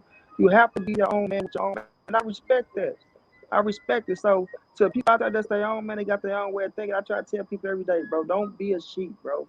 Do your own research, be your own man. And that don't mean you can't, agree with people or like people. I'm not saying turn away from what you're doing and not like that, but just have your own mind, bro. You know what I'm saying? We all going to the grave in one goddamn casket. You feel me? You come by yourself, you leaving by yourself. So somewhere down the line, you still got to stand on your own too and be your own man. If you got something to say it, bro. You know what I'm saying? Just say it and don't hold the shit in because a lot of people, they hold a lot of shit in and knowing they don't really agree with the shit, but because of the situation, what they're around, they feel like, oh, this, that, and the third, man. Be your own man, bro. Just be you. Just be you. You feel me? So I appreciate all the lovers, especially coming from Blood, who been doing this shit way, way, way before me. You know what I'm saying? I was listening to Blood way back then. Never thought I'd have a damn YouTube channel, but man, I got the utmost respect for him and gonna always have the utmost respect for him. And I never switch up on him, bro. Never. I never switch up on him. Even like it's man, I never switch up on him. People know that shit. People know it, bro. You know what I'm saying? So it's just about being your own man, bro. Standing on your own tool. Look, when you say you got the I do know, cause I see you on channels sticking up for me, bro. That shit means a lot. It means a lot, bro. And you don't deter away from you. Don't be like, oh well, yeah, nah, you stand on that shit. And I be like, man, thank you, bro. Thank you. You feel me? But we live and we let live, bro. That's all I'm doing. I'm living and I'm let living, bro. Like I ain't got nothing against nobody. No ill will, no none of that shit. You feel me? Because even with Karay, Blood, I still got love for Karay. You know what I'm saying? Still got love Yeah, for him, but I just don't like how he don't tell the true stories about things. But I still like, man, that dude could have had some special. We did have some special rolling and going, But through him being who he is, right? The way he's stuck in his ways and shit like that, Karay can be way bigger than what the fuck he is, bro. Way bigger. You know what I'm saying? What he got is Karay don't got all the boxing knowledge, but he got charisma, bro. He got yeah, charisma and he know how to make your ass laugh and smile. And he took the bad and made it good. He took the bad and made it good. One thing about it, bro, if you got any insecurities, you got to be able to expose those insecurities on your own. Because if you can't, the next motherfucker damn sure gonna do it and try to break your ass. So if you can take your own insecurities and laugh at that shit and own that shit and make it your own, man, it ain't shit you can do in this world. Ain't nobody gonna be able to touch you. Ain't nobody, because once they say some shit about you, you go say it worse than what they can say. You feel me? So if I can, like, man, people try to make wheelchair jokes and this, that, man, that shit don't get to me. It's all life is boxing. Life is boxing, bro. It's all about mental, bro. It's mental, bro. If you can break a motherfucker mentally, that's worse than breaking him physically, bro. You know what I'm saying? So that's all it's about, bro. But we here to try to keep positivity, spread positivity, do it the Kurt way. We go start a hashtag in the Kurt way. I keep hearing Blood say, you know, Kurt told me don't worry about the little things. And Kurt never worried about the little things that were, you know, we're gonna start hashtagging the But Kurt see, way, Monty, man, when he and try told to me keep it that though, positive. when Kurt told me don't worry, but don't sweat the little things, he always tell me don't sweat the little things. You know what he really meant, right? Like I don't want to really talk about it, but what he really meant to me was you know, for me to make a, you know, it was really deeper than don't sweat the little things. It was you know, because I did call him. I did call him with frustration. He told me don't sweat the little things. So when I say the little things, then you know, I know what he's talking about. So I'm gonna do that. I do too, bro. Like you said, I do like, too. we all know. Yeah, we all know. We Yep, all know, blood. You know, it's funny because yeah. But that's I why I know. say though, blood. But your position on this shit, nobody can touch. And that's what I like. That's what I respect, bro. Like I respect the position that, like, one thing you gotta do if you gonna be a leader, you gotta learn how to lead, right? You gotta follow. You gotta watch people do what they do. But the main thing you gotta have out here is the respect, bro. If you ain't respecting nobody's shit, this and that, then they not gonna respect you. You feel me? But it's like I say, blood. You are a pioneer. Nobody can take that from you. Even the motherfuckers that try to hate on you, they gotta say, yeah, he been around. He's a pioneer. They cannot take that from you. And like you say, blood, nobody. And this is not to be negative. We keep it positive. But Kirk knowing this, nobody's gonna try to stand toe to toe with you on this boxing shit. Nobody. Nobody. You know what I'm saying? They're not gonna try to stand toe to toe. Correct delusional as hell if you think he beat you in that debate. I don't know what he be talking about, but you laugh it off, we laugh it off. But right, you know, nobody's he's gonna try still to stand talking toe to about toe. always trying to get you back in another debate. Tell Monty Brown, set it up, and blah blah blah. I don't know if you ever hear any of that stuff, but I be always I like, watch man, it come all. on, bro. Blood, I watch it all. Yeah, I watch it all. I watch it all, bro. But Yeah, it he's ain't still be gonna talking, happen. man. It's pointless. It's pointless, money. It's You know what I'm pointless, saying? Like some stuff is a dead end to it. You know what I'm saying? We move And you on, know, bro. Like we on a different wavelength now, bro. I don't even try to debate people no more, blood, because I'm like, it ain't no point, ain't no sense in debate, because if we ain't gonna debate the right way to where you can shut your ass up and let this person go, and I can shut my ass up and let you go, then it's pointless though. But like you said, the main thing about a debate, bro, is we supposed to get something from it. We have to get something from it. Like Blood said, even the last debate we got, like Blood said, we stood on our own too, but you know, we didn't even change each other's minds at the end of the day to where we can at least have some type of agreement and say, you know what, well, you right, or you know, that's what's a debate about. We gotta get something. We gotta get something from it, and not leave how we came, bro. And if we leave it how we came, then we didn't really get shit. You know what I'm saying? Or we didn't even It bless the was people with nothing. We entertainment keep though, it bro, divided. because it was still entertainment though at the highest. Because you got to admit when no that when he couldn't find a connection and all that shit was so funny, bro. I was dying laughing, brother. hey, blood. You know what's funny? You all of a sudden found a connection when the heat getting turned up. When the heat get turned up, all of a sudden your connection get lost. No, bro, you was just fine the whole time. You know what I'm saying? No, people. That's why I say it's not with you, blood. It's not so much the person. I mean, the message. It's the messenger. You know what I'm saying? Sometimes people they have a problem with the messenger rather than the message. So then they get in their feelings and start spewing out a whole bunch of bullshit, and then you like, bro, I'm only just speaking, you know what I'm saying, on how I feel about it. But it's the person who's speaking. You know what I'm saying? When you stand on your square and they know that you're not gonna take no BS from nobody, you're not gonna let nobody just come and piss on your yard and then walk away like, wait a minute, what you doing? You know what I'm saying? There's gonna be a repercussion for you coming to try to stomp on my yard and thinking, you know, I'm just gonna sit here and sit on my hands. You know what I'm saying? So it's the messenger. It's not so much of you, man. So So long you know, ago, though, bro. It's like because I had to go through the stuff with the Pacquiao fan base and all of that stuff. So it started so long ago, and I've pissed off so many people over the years. Like this is like the fourth wave of black people that I've pissed off. Like this ain't the first time. Like you know, this happened way back in 08, but it's all has to do with the social media dynamic and you know, and then I just felt the need to always retaliate. So that always, if someone said something to me, I didn't have to. I couldn't just let it just roll off my shoulders. You know what I'm saying? And that's kind of real the weaknesses for me right there. And I always had to retaliate against the fanboys, and that's why they suspended my channels. and all that kind of stuff. And that's the reason why I could never really get off on, just always, was spurred off and go off and get pages suspended and stuff like that. So by the time I get to this, I'm already in defense mode the whole time. It's just a lot of learning I've had to do on YouTube. YouTube is a really rough place. That's why I don't go to Facebook. I'm not on Facebook. I'm not on Instagram. I'm not on none of that other stuff. I have enough harder time with YouTube, just dealing with what's here. And it's pretty rough just dealing with. And when it gets to the point to where it's like that, then it's no longer a hobby, man. It's like, because I like it coming on here and having just boxing discussions and talking about. I don't enjoy nothing more than those type of discussions, especially if you could like compare the past and legends to the fighters of today and stuff. And now, to be honest with you guys, I'm not up on game no more. Like I'm not really up to date with 2022's fighters. I have to learn from all of you guys. You guys have to teach me what the 2022 fighters are all about, because I kind of like got bitter with all the shit, and now I just don't really pay a lot of attention. I don't know as much about Spence and Crawford as you guys do. I'm telling the truth. I'm being honest. You guys, all of you guys, know more about that shit than me. G5, you too. You always mention that, though, blood. You always said it. Yeah. Hey, shout out to Chen Smokey's leaving the building, man. Thanks for coming in. And I have to learn from y'all too. And I realize that now, Oh, go ahead, Bruce. I'm sorry. Yeah, let's go ahead and shout him out.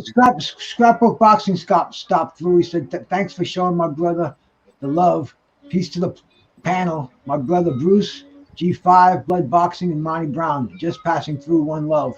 But that the reason that I'm on here, that I'm not a blabbering idiot today, is because of what Scrapbook did last night, what he was saying last night, man. This is a time to celebrate the man, This is really a time to and that's the way I feel about it. And shout out to my brother Scrapbook for putting that out last night.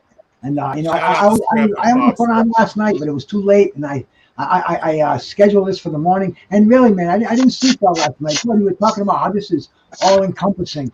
I don't know why, because it's no big deal, man. I can just turn the go live switch on now. I don't feel any pressure or anything. But it seems last night I didn't sleep well. I don't know if it was because we're going to talk about our brother. And man, I was just hoping that I wouldn't be like I was 2 days ago. And man, everything we're saying about him, everything is true. Everyone's opinion is heartfelt. And man, it's great to celebrate him. I know we've been here for a while, man. Almost going on 3 hours, and it doesn't feel like it. The only thing that feels is I haven't thrown any logs in the fire. I feel a little chill coming on, but that's cool, man. That's why I live in New England, bro. It's a great place to be, and I got some good weed over here. I got a legendary panel over here, and I got fucking people in the chat that are mind blowing. I mean, I can't hang this up right now, man. If you guys don't mind sticking around, bro, I'm gonna fire that Toker up a few more times, and I'm listening to you cats, man, reminiscing. My buddy G5 showed me that blunt over there, man. Yeah, hey, Monty Brown, you still smoke weed, or you done with that? Man, look, if I have a little sip of Patron, then I'll take a puff every now and then. So yeah, I still every now and then. Yeah. I'll be going through my little stretch. I got you covered. I got you covered. Yeah, I can't smoke too much. If I smoke too much, then I start getting paranoid, man. I'm like, what the hell? Look, my daddy said this before. My daddy did all the drugs in the world, bro. My daddy said I did all the fucking strong drugs. He said, once I smoke weed, I get paranoid. I never knew what he meant by that, because that's when I was smoking. Like, how the hell you get paranoid from smoking weed, man? Rest his soul. But now, because I had to stop smoking for a while because I had to go see my doctor. They started drug testing me and shit because of the medication they give me. So I'm like, damn, man. I stopped smoking for like 3 years, like 3 years. That's man. I picked up a blunt like fuck. I'm starting like smoking. I got so proud. I'm like, oh my God. I got up there, and then life just get real as hell. I'm like, damn, I'll mellow out. Then I'll be like, okay, now I feel cool. Now I'm like, damn. Like, I never knew weed can have me feeling like that shit. But if I smoke, like when I get on my little Patron, have my little sip, then I can smoke that shit. I be like, oh yeah, let me hit the weed. I hit that shit. I get the feeling good, damn. Yeah. Especially on the Super Bowl though. I'm gonna feel good in the Super Bowl though. My round in the Super Bowl. Yeah. I'm happy them damn Patriots ain't in the Super Bowl. We ain't playing them Bruce. They took 2 rings from us, right? So I'm gonna be feeling good next Sunday. I'm damn sure smoking good. I'm gonna hit that Patron. I'm smoking me some good ass weed. I got a blunt in my drawer right now, but I still got some weed in my. I keep some around though. Don't get me wrong. You know, Man, hey, it's a you very never know. interesting You thing, never man. know, money. You never Dude, know. the weed brings a lot of people to the channel over here. And it's funny, man. Tim Witherspoon, he saw the birthday tribute I did to him, and he saw me smoking the Toker too. And when he called me up, he's like, I want to get some of that ganja. And he started talking, told us about how he got suspended back in the Tony Tubbs fight because he had tested positive for weed. And he said, I was smoking that stuff, and he started mentioning he's trying to make money. He's trying to get it together because he's like every other boxer, bro. He's broke and he's down and out. But he's like, oh man, I want to get my money. I'm going to get some ganja and come up to Rhode Island and smoke it with you. So the weed is really it brings us together almost like the boxing does. It's like one of those threads that ties us together. Even Monty, next when you smoke that blunt, what you have to do is you have to tell yourself your mind is much stronger than this weed. So it's not going to get you paranoid. You control it. It doesn't control you, brother. And I found that a lot of people I know who said, I say, well, let's sit down, we'll talk about it. And then the next time they smoke, they're like, yeah, this is nothing, man. I said, this isn't like fucking drinking a bottle of Jack or doing a bag of Coke or heroin. This is fucking weed, man. You control it.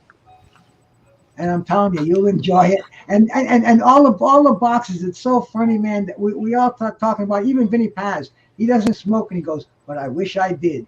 Because all my friends who smoke, he says, all my friends who smoke, they don't have cancer now. They're healthy, they're alive. And all my friends who didn't smoke, they're all fat, and they got, it's like, I mean, I could tell exactly what he was saying without him saying it.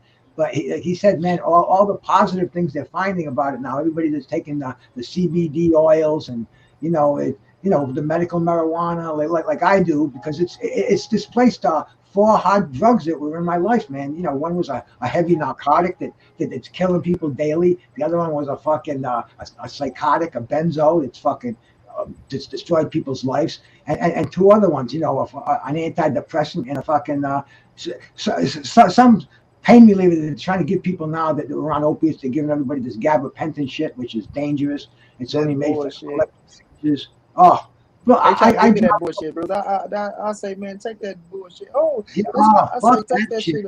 Yeah, that shit like. I fell down in the shower because of that shit, man. Yeah, that shit terrible. That shit is like what gabapentin is. It's like neurotin, bro. That shit was killing people back in the day. I told my doctor that blood. She's talking about.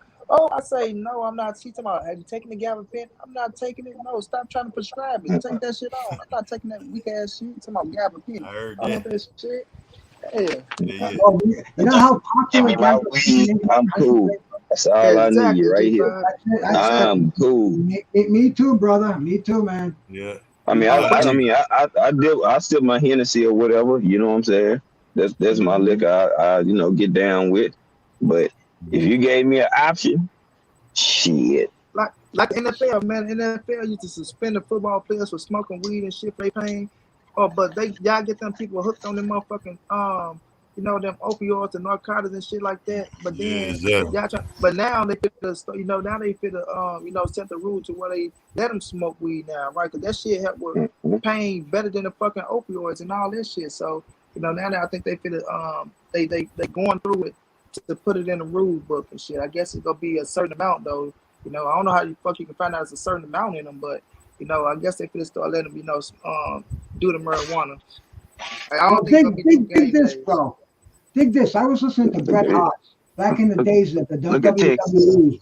Bro, all right, G5. Marijuana was okay, and he said the guys who smoked it after a match, they'd go to their room, they'd smoke a joint, they'd go to bed, they'd come up the next day. But all of a sudden, the Just Say No generation, they banned marijuana. Marijuana was a banned substance, but yet you could see a doctor and get away with an opiate prescription or a muscle relaxant. And plus they go to the bar and they mix it with alcohol. And all of a sudden, these fucking wrestlers are committing suicide. They're committing murder. They're going out of their fucking minds. Yeah. And bro, because they couldn't smoke the weed, they went to different things. And marijuana is it's the only mind-altering substance on the world that I can personally do in relative safety.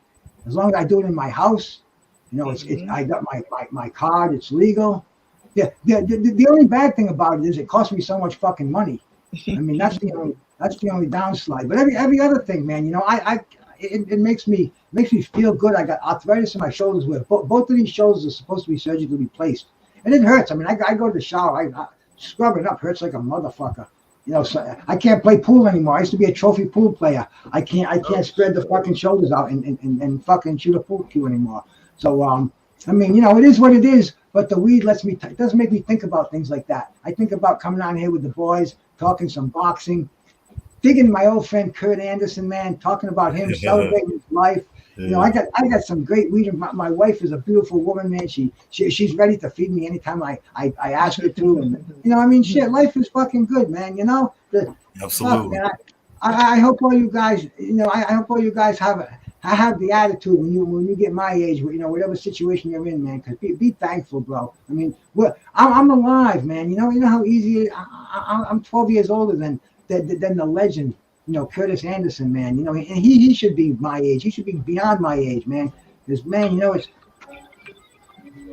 the weed was my fucking point originally. I forgot about it. I'm so blasted right now, but. Smoke the weed. Stay off everything. I've been involved with every fucking drug you can imagine, man. I've done the fucking psychedelics. I've done the fucking opiates. I've done the heroin, the cocaine, everything, and I abuse everything I get my hands on. And it took me a lot of years and a lot of fucking lectures and everything else to get away from all that shit. And I realized.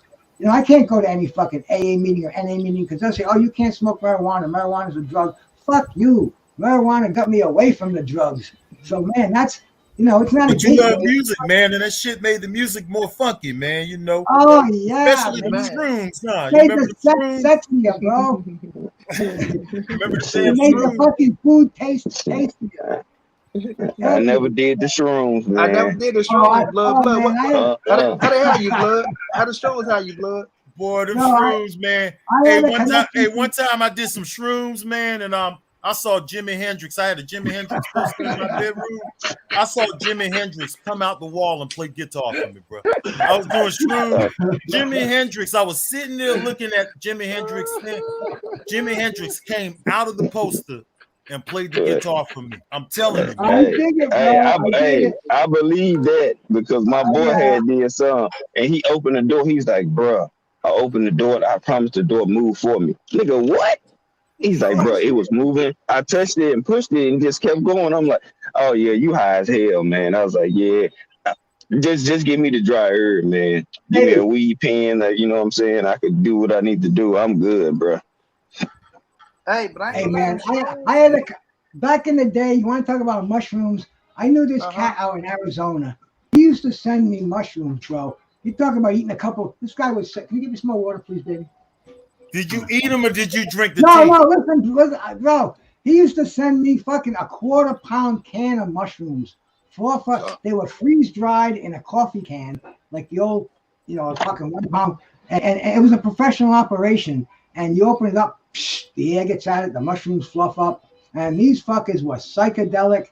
I was eating them probably for 2 months. I got to the point where I couldn't even do them anymore, man. I was like fucking spaced out all the time. Man, thank you, baby. And man, mushrooms. I had my experience with them. Like I said, with everything, but and blood. I remember doing those. And when you did mushrooms, you were up. It was a 24-hour thing, man. You weren't going to bed. And after I got to understand psychedelics after the first trip I had. It was a bad trip, but after that, once again, I realized the mind is stronger than the drugs. So every time I did mushrooms or any psychedelic, I controlled it. And man, I was sitting there one night all by myself, and I'm watching. I got a poster of fucking Neil Young on the wall of this place I'm in, and I don't remember what the fuck was playing in the background. I think it might have been Led Zeppelin, but Neil Young, his fucking face is distorting, and he's smiling at me, and he's winking back at him, and motherfucker. And I knew it was the mushrooms, so I'm digging it. I'm saying, "Come on out, man! I want more of this." Hey, you ask for it more too. You be like, "Hey, yeah, man. Yeah, go ahead and play that guitar." And then I'd break out the bong. I don't know if I had the Toker 2 back then, but we were bonging. I'd do fucking hits of bong on top of the mushrooms. Oh, bro. I mean, it was, you know, back Hey, in I the did some shrooms early one night, man. I 70s. saw these two cats. This girl that I was over at her house, she had cats. I did some shrooms one night. I saw those cats have a human conversation. I kid you not. Oh They had a yeah, human yeah, conversation. I would leave yeah. brotherhood to You, hey, you weren't even on this planet no more. You was on Neptune somewhere. Yeah. Yeah, God damn. Never man. think the thing is, you with those psychedelics, you come back to reality, and then all of a sudden they take over again, and the cat becomes a human. And oh, bro, I mean, I can tell you so many crazy times, and you dig it after a while because you control it. It's like being in a movie. You're just really watching the whole fucking thing go down. But once again, after a while, you outgrow that shit, and you realize the people who do them for a while, you see they're getting stupider. You know, they're fucking like they're slowing down. The brain cells aren't rejuvenating. So I said, fuck these things. You know, after a while, you know, it was an experience. You ever did the things that cut off the oxygen to your brain? It's called whippets. You ever did whippets? Yeah. Before? Oh yeah. Yeah. Damn. Damn, I never even heard of that. y'all out my league, They man. go Hey, too G, fast. I never even heard of that right there. Well, see, They out my league. God damn. that's nitrous oxide, bro. What, you know, they used to sell like the whipped cream in a can, like fucking deluxe whip or whatever. You could take that and don't shake it and just like a whippet. But we learned that, and we used to go to these restaurant supply stores, and they would sell the whipped cream canister and the whippets, and they were cheap, man. You get them for like 10 cents a piece. We'd go there with fucking $100. We'd buy the stock, and lady would be like, "Whoa, you guys are having a big? Oh yeah, we're making cupcakes tonight for everybody." I'm driving through downtown Boston with this fucking guy behind the wheel, and we're doing the hits in the back seat. And you do a hit of that, man, it's like the helicopters are coming. It don't last long though. It don't last no, long. it doesn't last. It's only about a minute, man. Yeah, like a minute. It lasts for about a minute. That's about it. It's you're in a white enclave. You don't see nothing. You don't hear anything. You hear the helicopters, bum, bum, bum, bum, bum, with your blood pressure fucking beating. So anyway, we're going in the car, and this guy's driving. He's at a fucking light. This is like 7 o'clock, rush hour traffic. He says, make me one. We fucking make him one. The light changes green. He's got to go. The fucking bus behind the wah. He doesn't fucking know where he is. Right through a fucking intersection. Cars are fucking screeching all over the place. A minute later, am I This dude's face. oh, bro. And that's the whippets. You know, we had whippet parties. We used to do that thing. But then we got smart. You couldn't go to the restaurant supply stores and buy them. You know, they were a thing of the past. But, bro, I worked at this restaurant one time in the Sheraton in Boston. And everybody, the busboys, the waiters, they're all doing them out of the whipped cream. And the fucking chef is making the pastry chef making the dessert, goes and gets one, nothing. Gets another one, nothing. Fucking can't get any whipped cream on the cake. And these cakes, they're charging like $5 a piece back in the 70s. It was a major show. They had an investigation. They found out people were doing whippets. Whippets became illegal after that. There was a story in the Boston whatever the fuck, the Globe. It was big back in the early 70s, bro. So you say whippets, man? Woo! Yeah, because it cuts off the oxygen to your brain, and people would do so many of them motherfuckers. You can only do so much whippets. I mean, you get a whole fucking. After you do about 30 of them motherfuckers, you start to feel different. Oh Man. Y'all can whip them shits away from me. None of that like he said, like a minute, like this, like you know, the shorter the high, the stronger it is. Nah, everybody they're already drunk. They're already drunk at a party. They're already stoned. Those whippets are like a fucking. It's not just a whippet high. It's a boost to every other fucking buzz that you got. I got my car towed one time going to doing whippets in the fucking parking lot with somebody else when I was a kid. And I just got a car. I was like 17, and I got my fucking car towed doing fucking whippets. And I ain't had no money to go get my car, and I went over to the place and argued that the man tried to get my car back.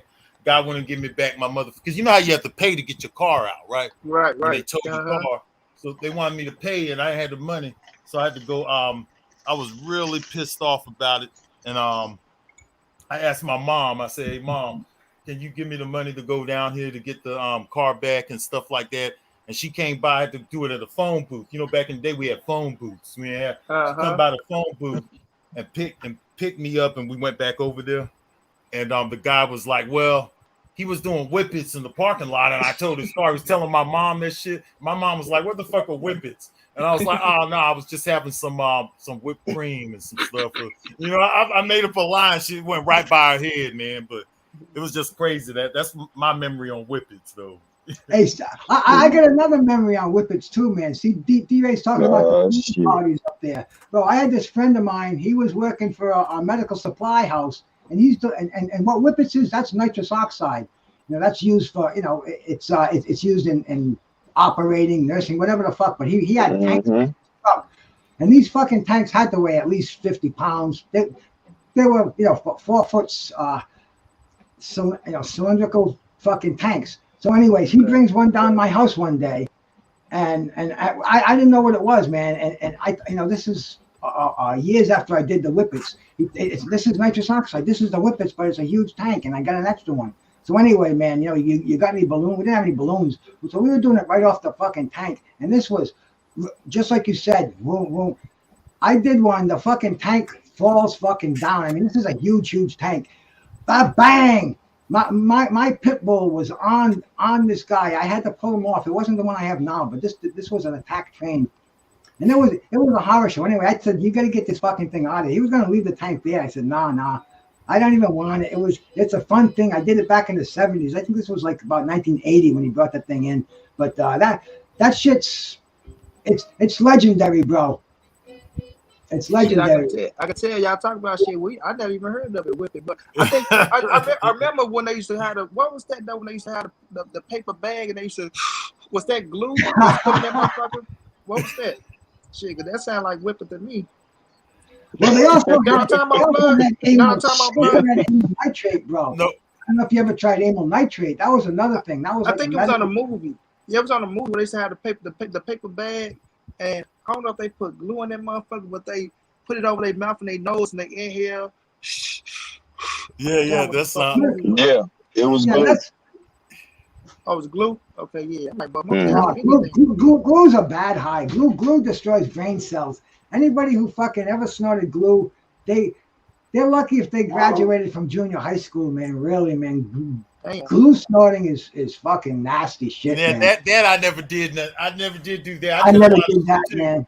I did a lot of stuff, but I didn't do the glue snorting. Salute, brother. No, I never. You know, I know people who did that. And another thing I never did was angel dust. You know, when they had the joints fucking the lace. Yeah, it was like embalming fluid or some fucking nasty shit. Fluid. Man, I seen so many people smoke that shit and go crazy out their mind. Man. Yeah, boy, man, I remember my stepbrother.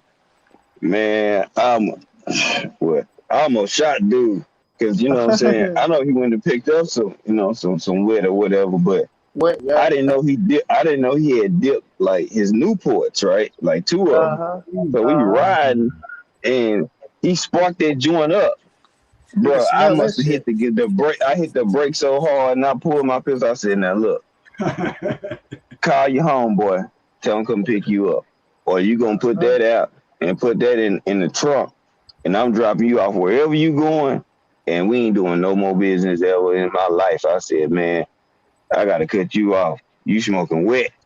And I was just like, the smell, I'll never forget the smell. I was like, man, it's a plasticky chemical smell.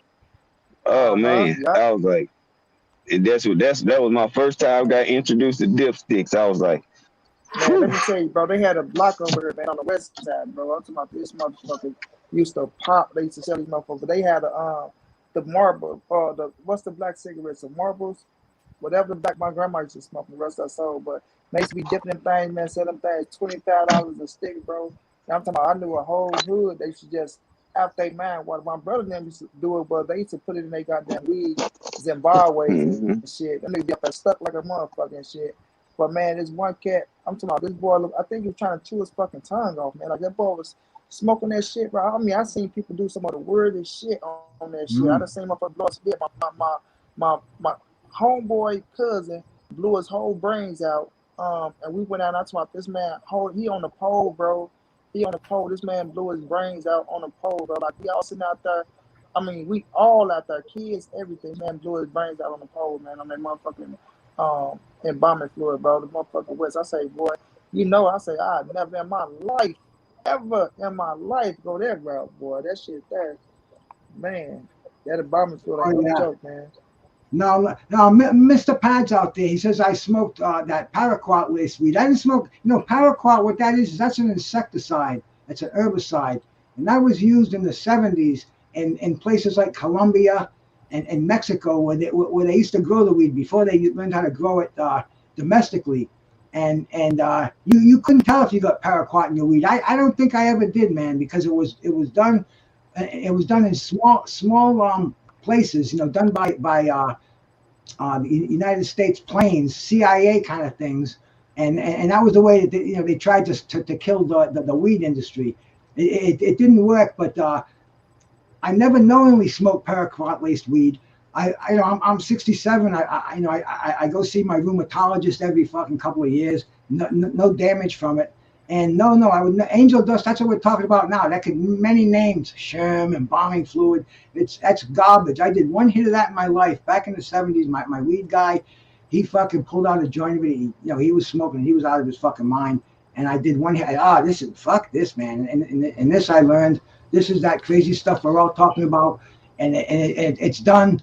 And people like Monty Brown said, fucking blow the brains out with this shit. It makes you fucking do crazy things. A lot of gangs like the fucking footmen to do this shit because they don't have fucking the morals go. They just fucking it makes you crazy. It's the thing that makes these fucking people throw 3 cops off each arm. They don't feel pain.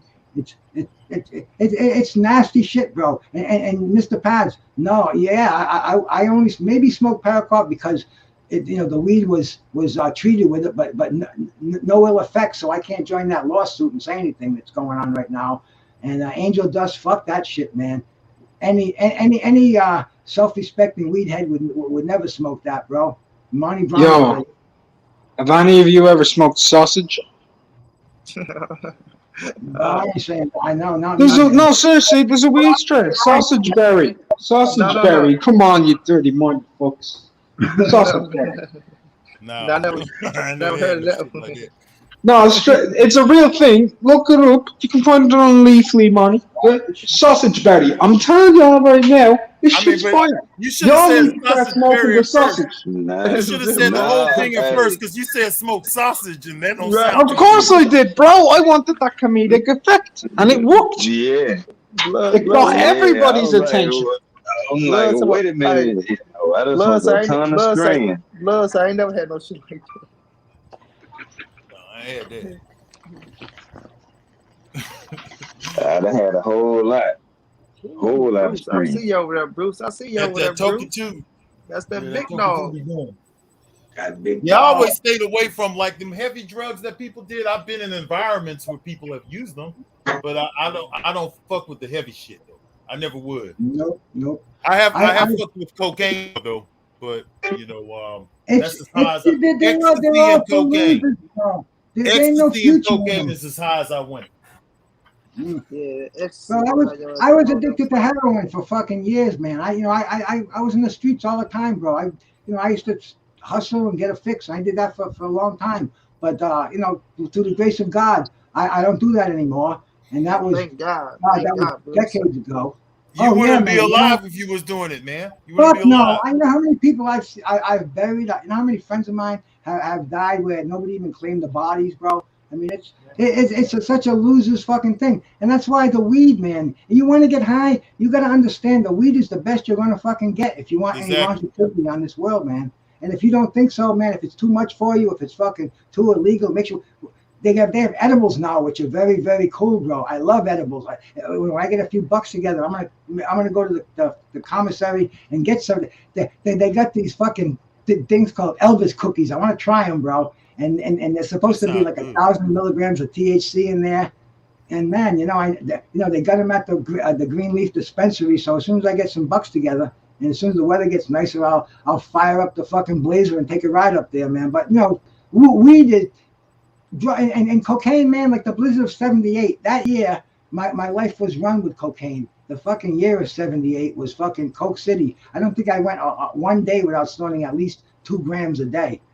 And Oh wow, 2 grams, God dog, boy. oh yeah, I mean 2 grams on an average day. And I used to have these fucking dolls who were fucking addicted would come down and just play fucking spades all day with me, and fucking do lines. Oh, bro, it was a crazy year. Fucking, but the thing about people say it gives you energy. With me, it was the opposite. It was like it chained me to my apartment. I was just fucking I went through thousands of dollars and it was a crazy year. But I learned my lesson with coke. I learned it was a loser's drug. And hey, D Style, bro, thanks for coming in. Nitty G, thanks for coming in. We're talking about drugs over here, the good, the bad, and the ugly. We're saluting our brother Curtis Anderson, bro. We're having a good fucking time, man. I salute everybody out there, everybody on the panel. My brother Blood Boxing, G5, Monty Brown, and Mark Unrival, man. And we're talking from our hearts over here because we're talking to Curtis Anderson, bro. I'm bearing my soul, man. I'm just telling you guys where I was at, where I came from, and all that shit is in the past, man. I learned fucking years ago. I learned that coke was a loser's drug, and since 1978, maybe I've done coke 5 times a line, and then when the fucking the crack craze came, the freebase, I did that maybe once or twice, and it wasn't for me. It was no different. It was that same ugly fucking coke high that I knew was.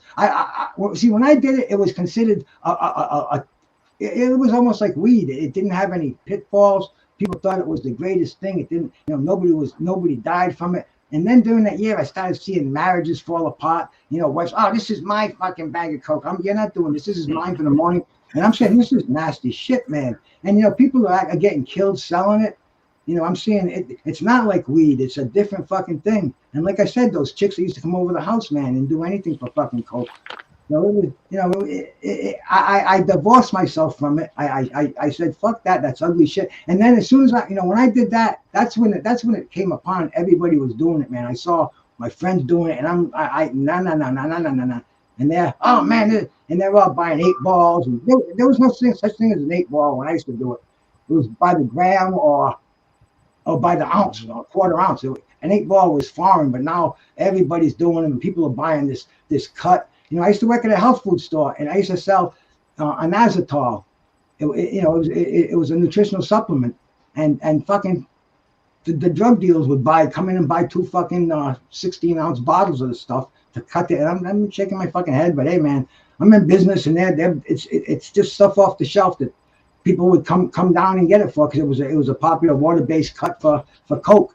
But I'm just so glad that I don't rely on that shit anymore. Weed, I do rely on. What? I just want to hear. Oh, shit, man. Okay. Well, just tell him to hang on. I'll be with him in a minute. But anyway, man, I got to kind of shut it down, bro. I got somebody over here, and I appreciate all of y'all. I don't want to run away. I was going to end it one at a time, bro. Mark from New Rivals, since you were the last one who jumped in here, bro. Lay it on us, my brother. Always remember, the best drug you'll ever have, you only get one of them. It's called your life. Enjoy it.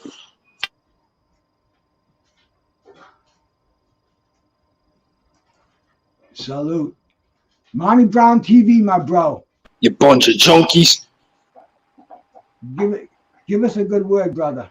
Man, yes, sir, man. Once again, it's always an honor to share the platform with you, Bruce, my brother Blood, my brother G5, man.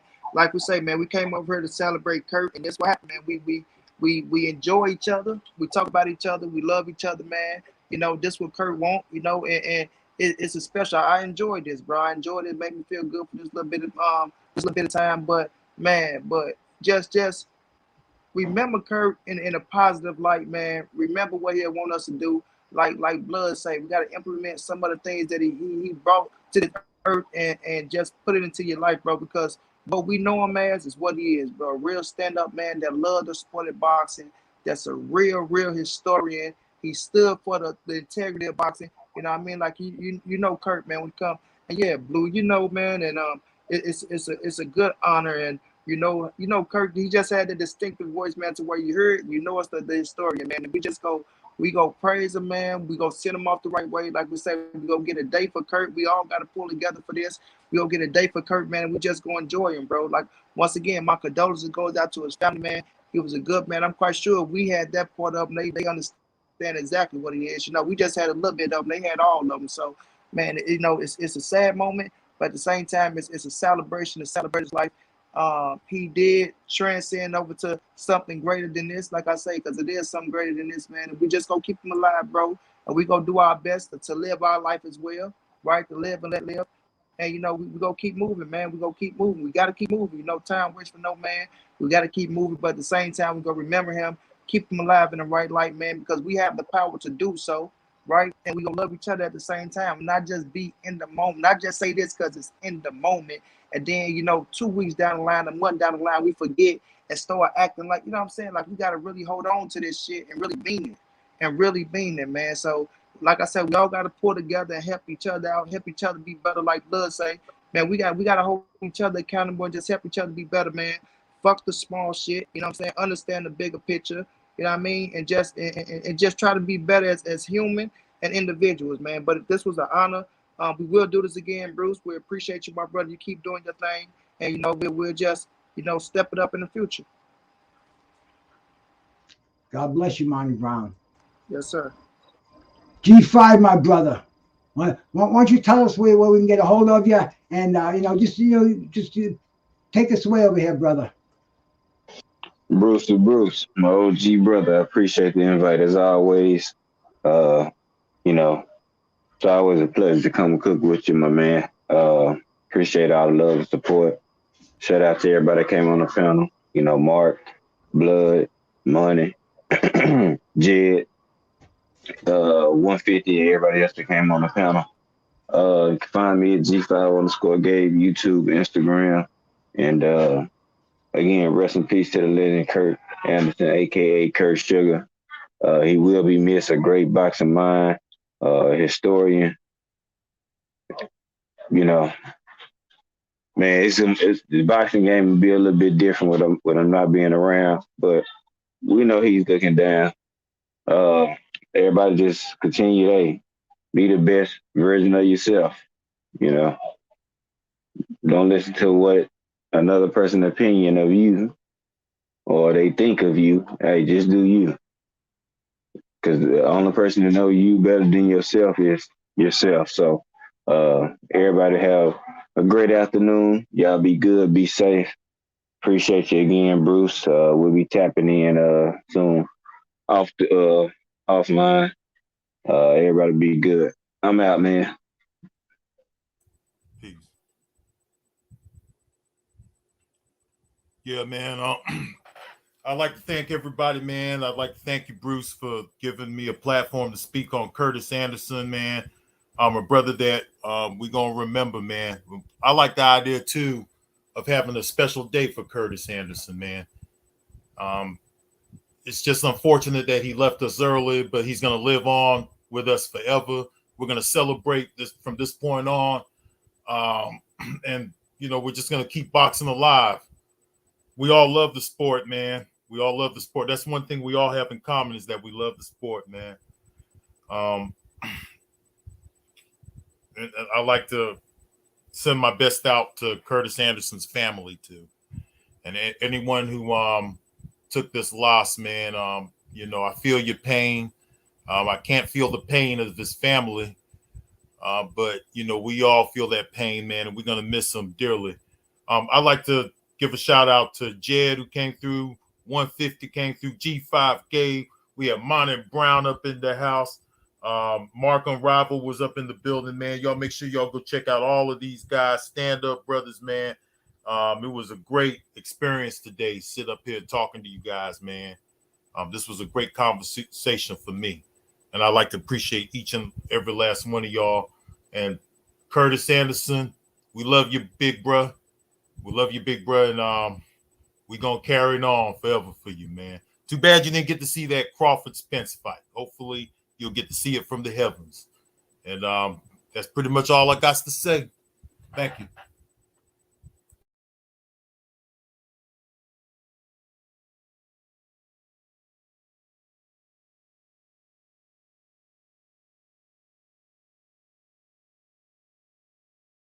Oh damn, my microphone was off. I didn't even realize it. I was going on and on over here, man. I got somebody knocking the door. I shut my microphone off. But anyway, man, I'm back on it again, man. Bruce goes over here. I just wanna thank everybody for stopping in to to talk to us today, man. I had great people up here, man. Monty Brown, G5. I had Jed. I had Blood Boxing. I mean, it was awesome, man. We got a lot off our chest. We celebrated the life of a great brother, Curtis Anderson, man, and I like that, a Curtis Anderson Day. That would be an awesome thing, and man, I'm down with that, man. We were on here for a long time today, but it went by real fast. It was a great thing, man. We talked about our brother. We talked about our brother Curtis Anderson. We talked about a lot of crazy things on here, man. And everybody out there who put up with it, man. Thank you so much for coming in here, man. Bruce goes, man.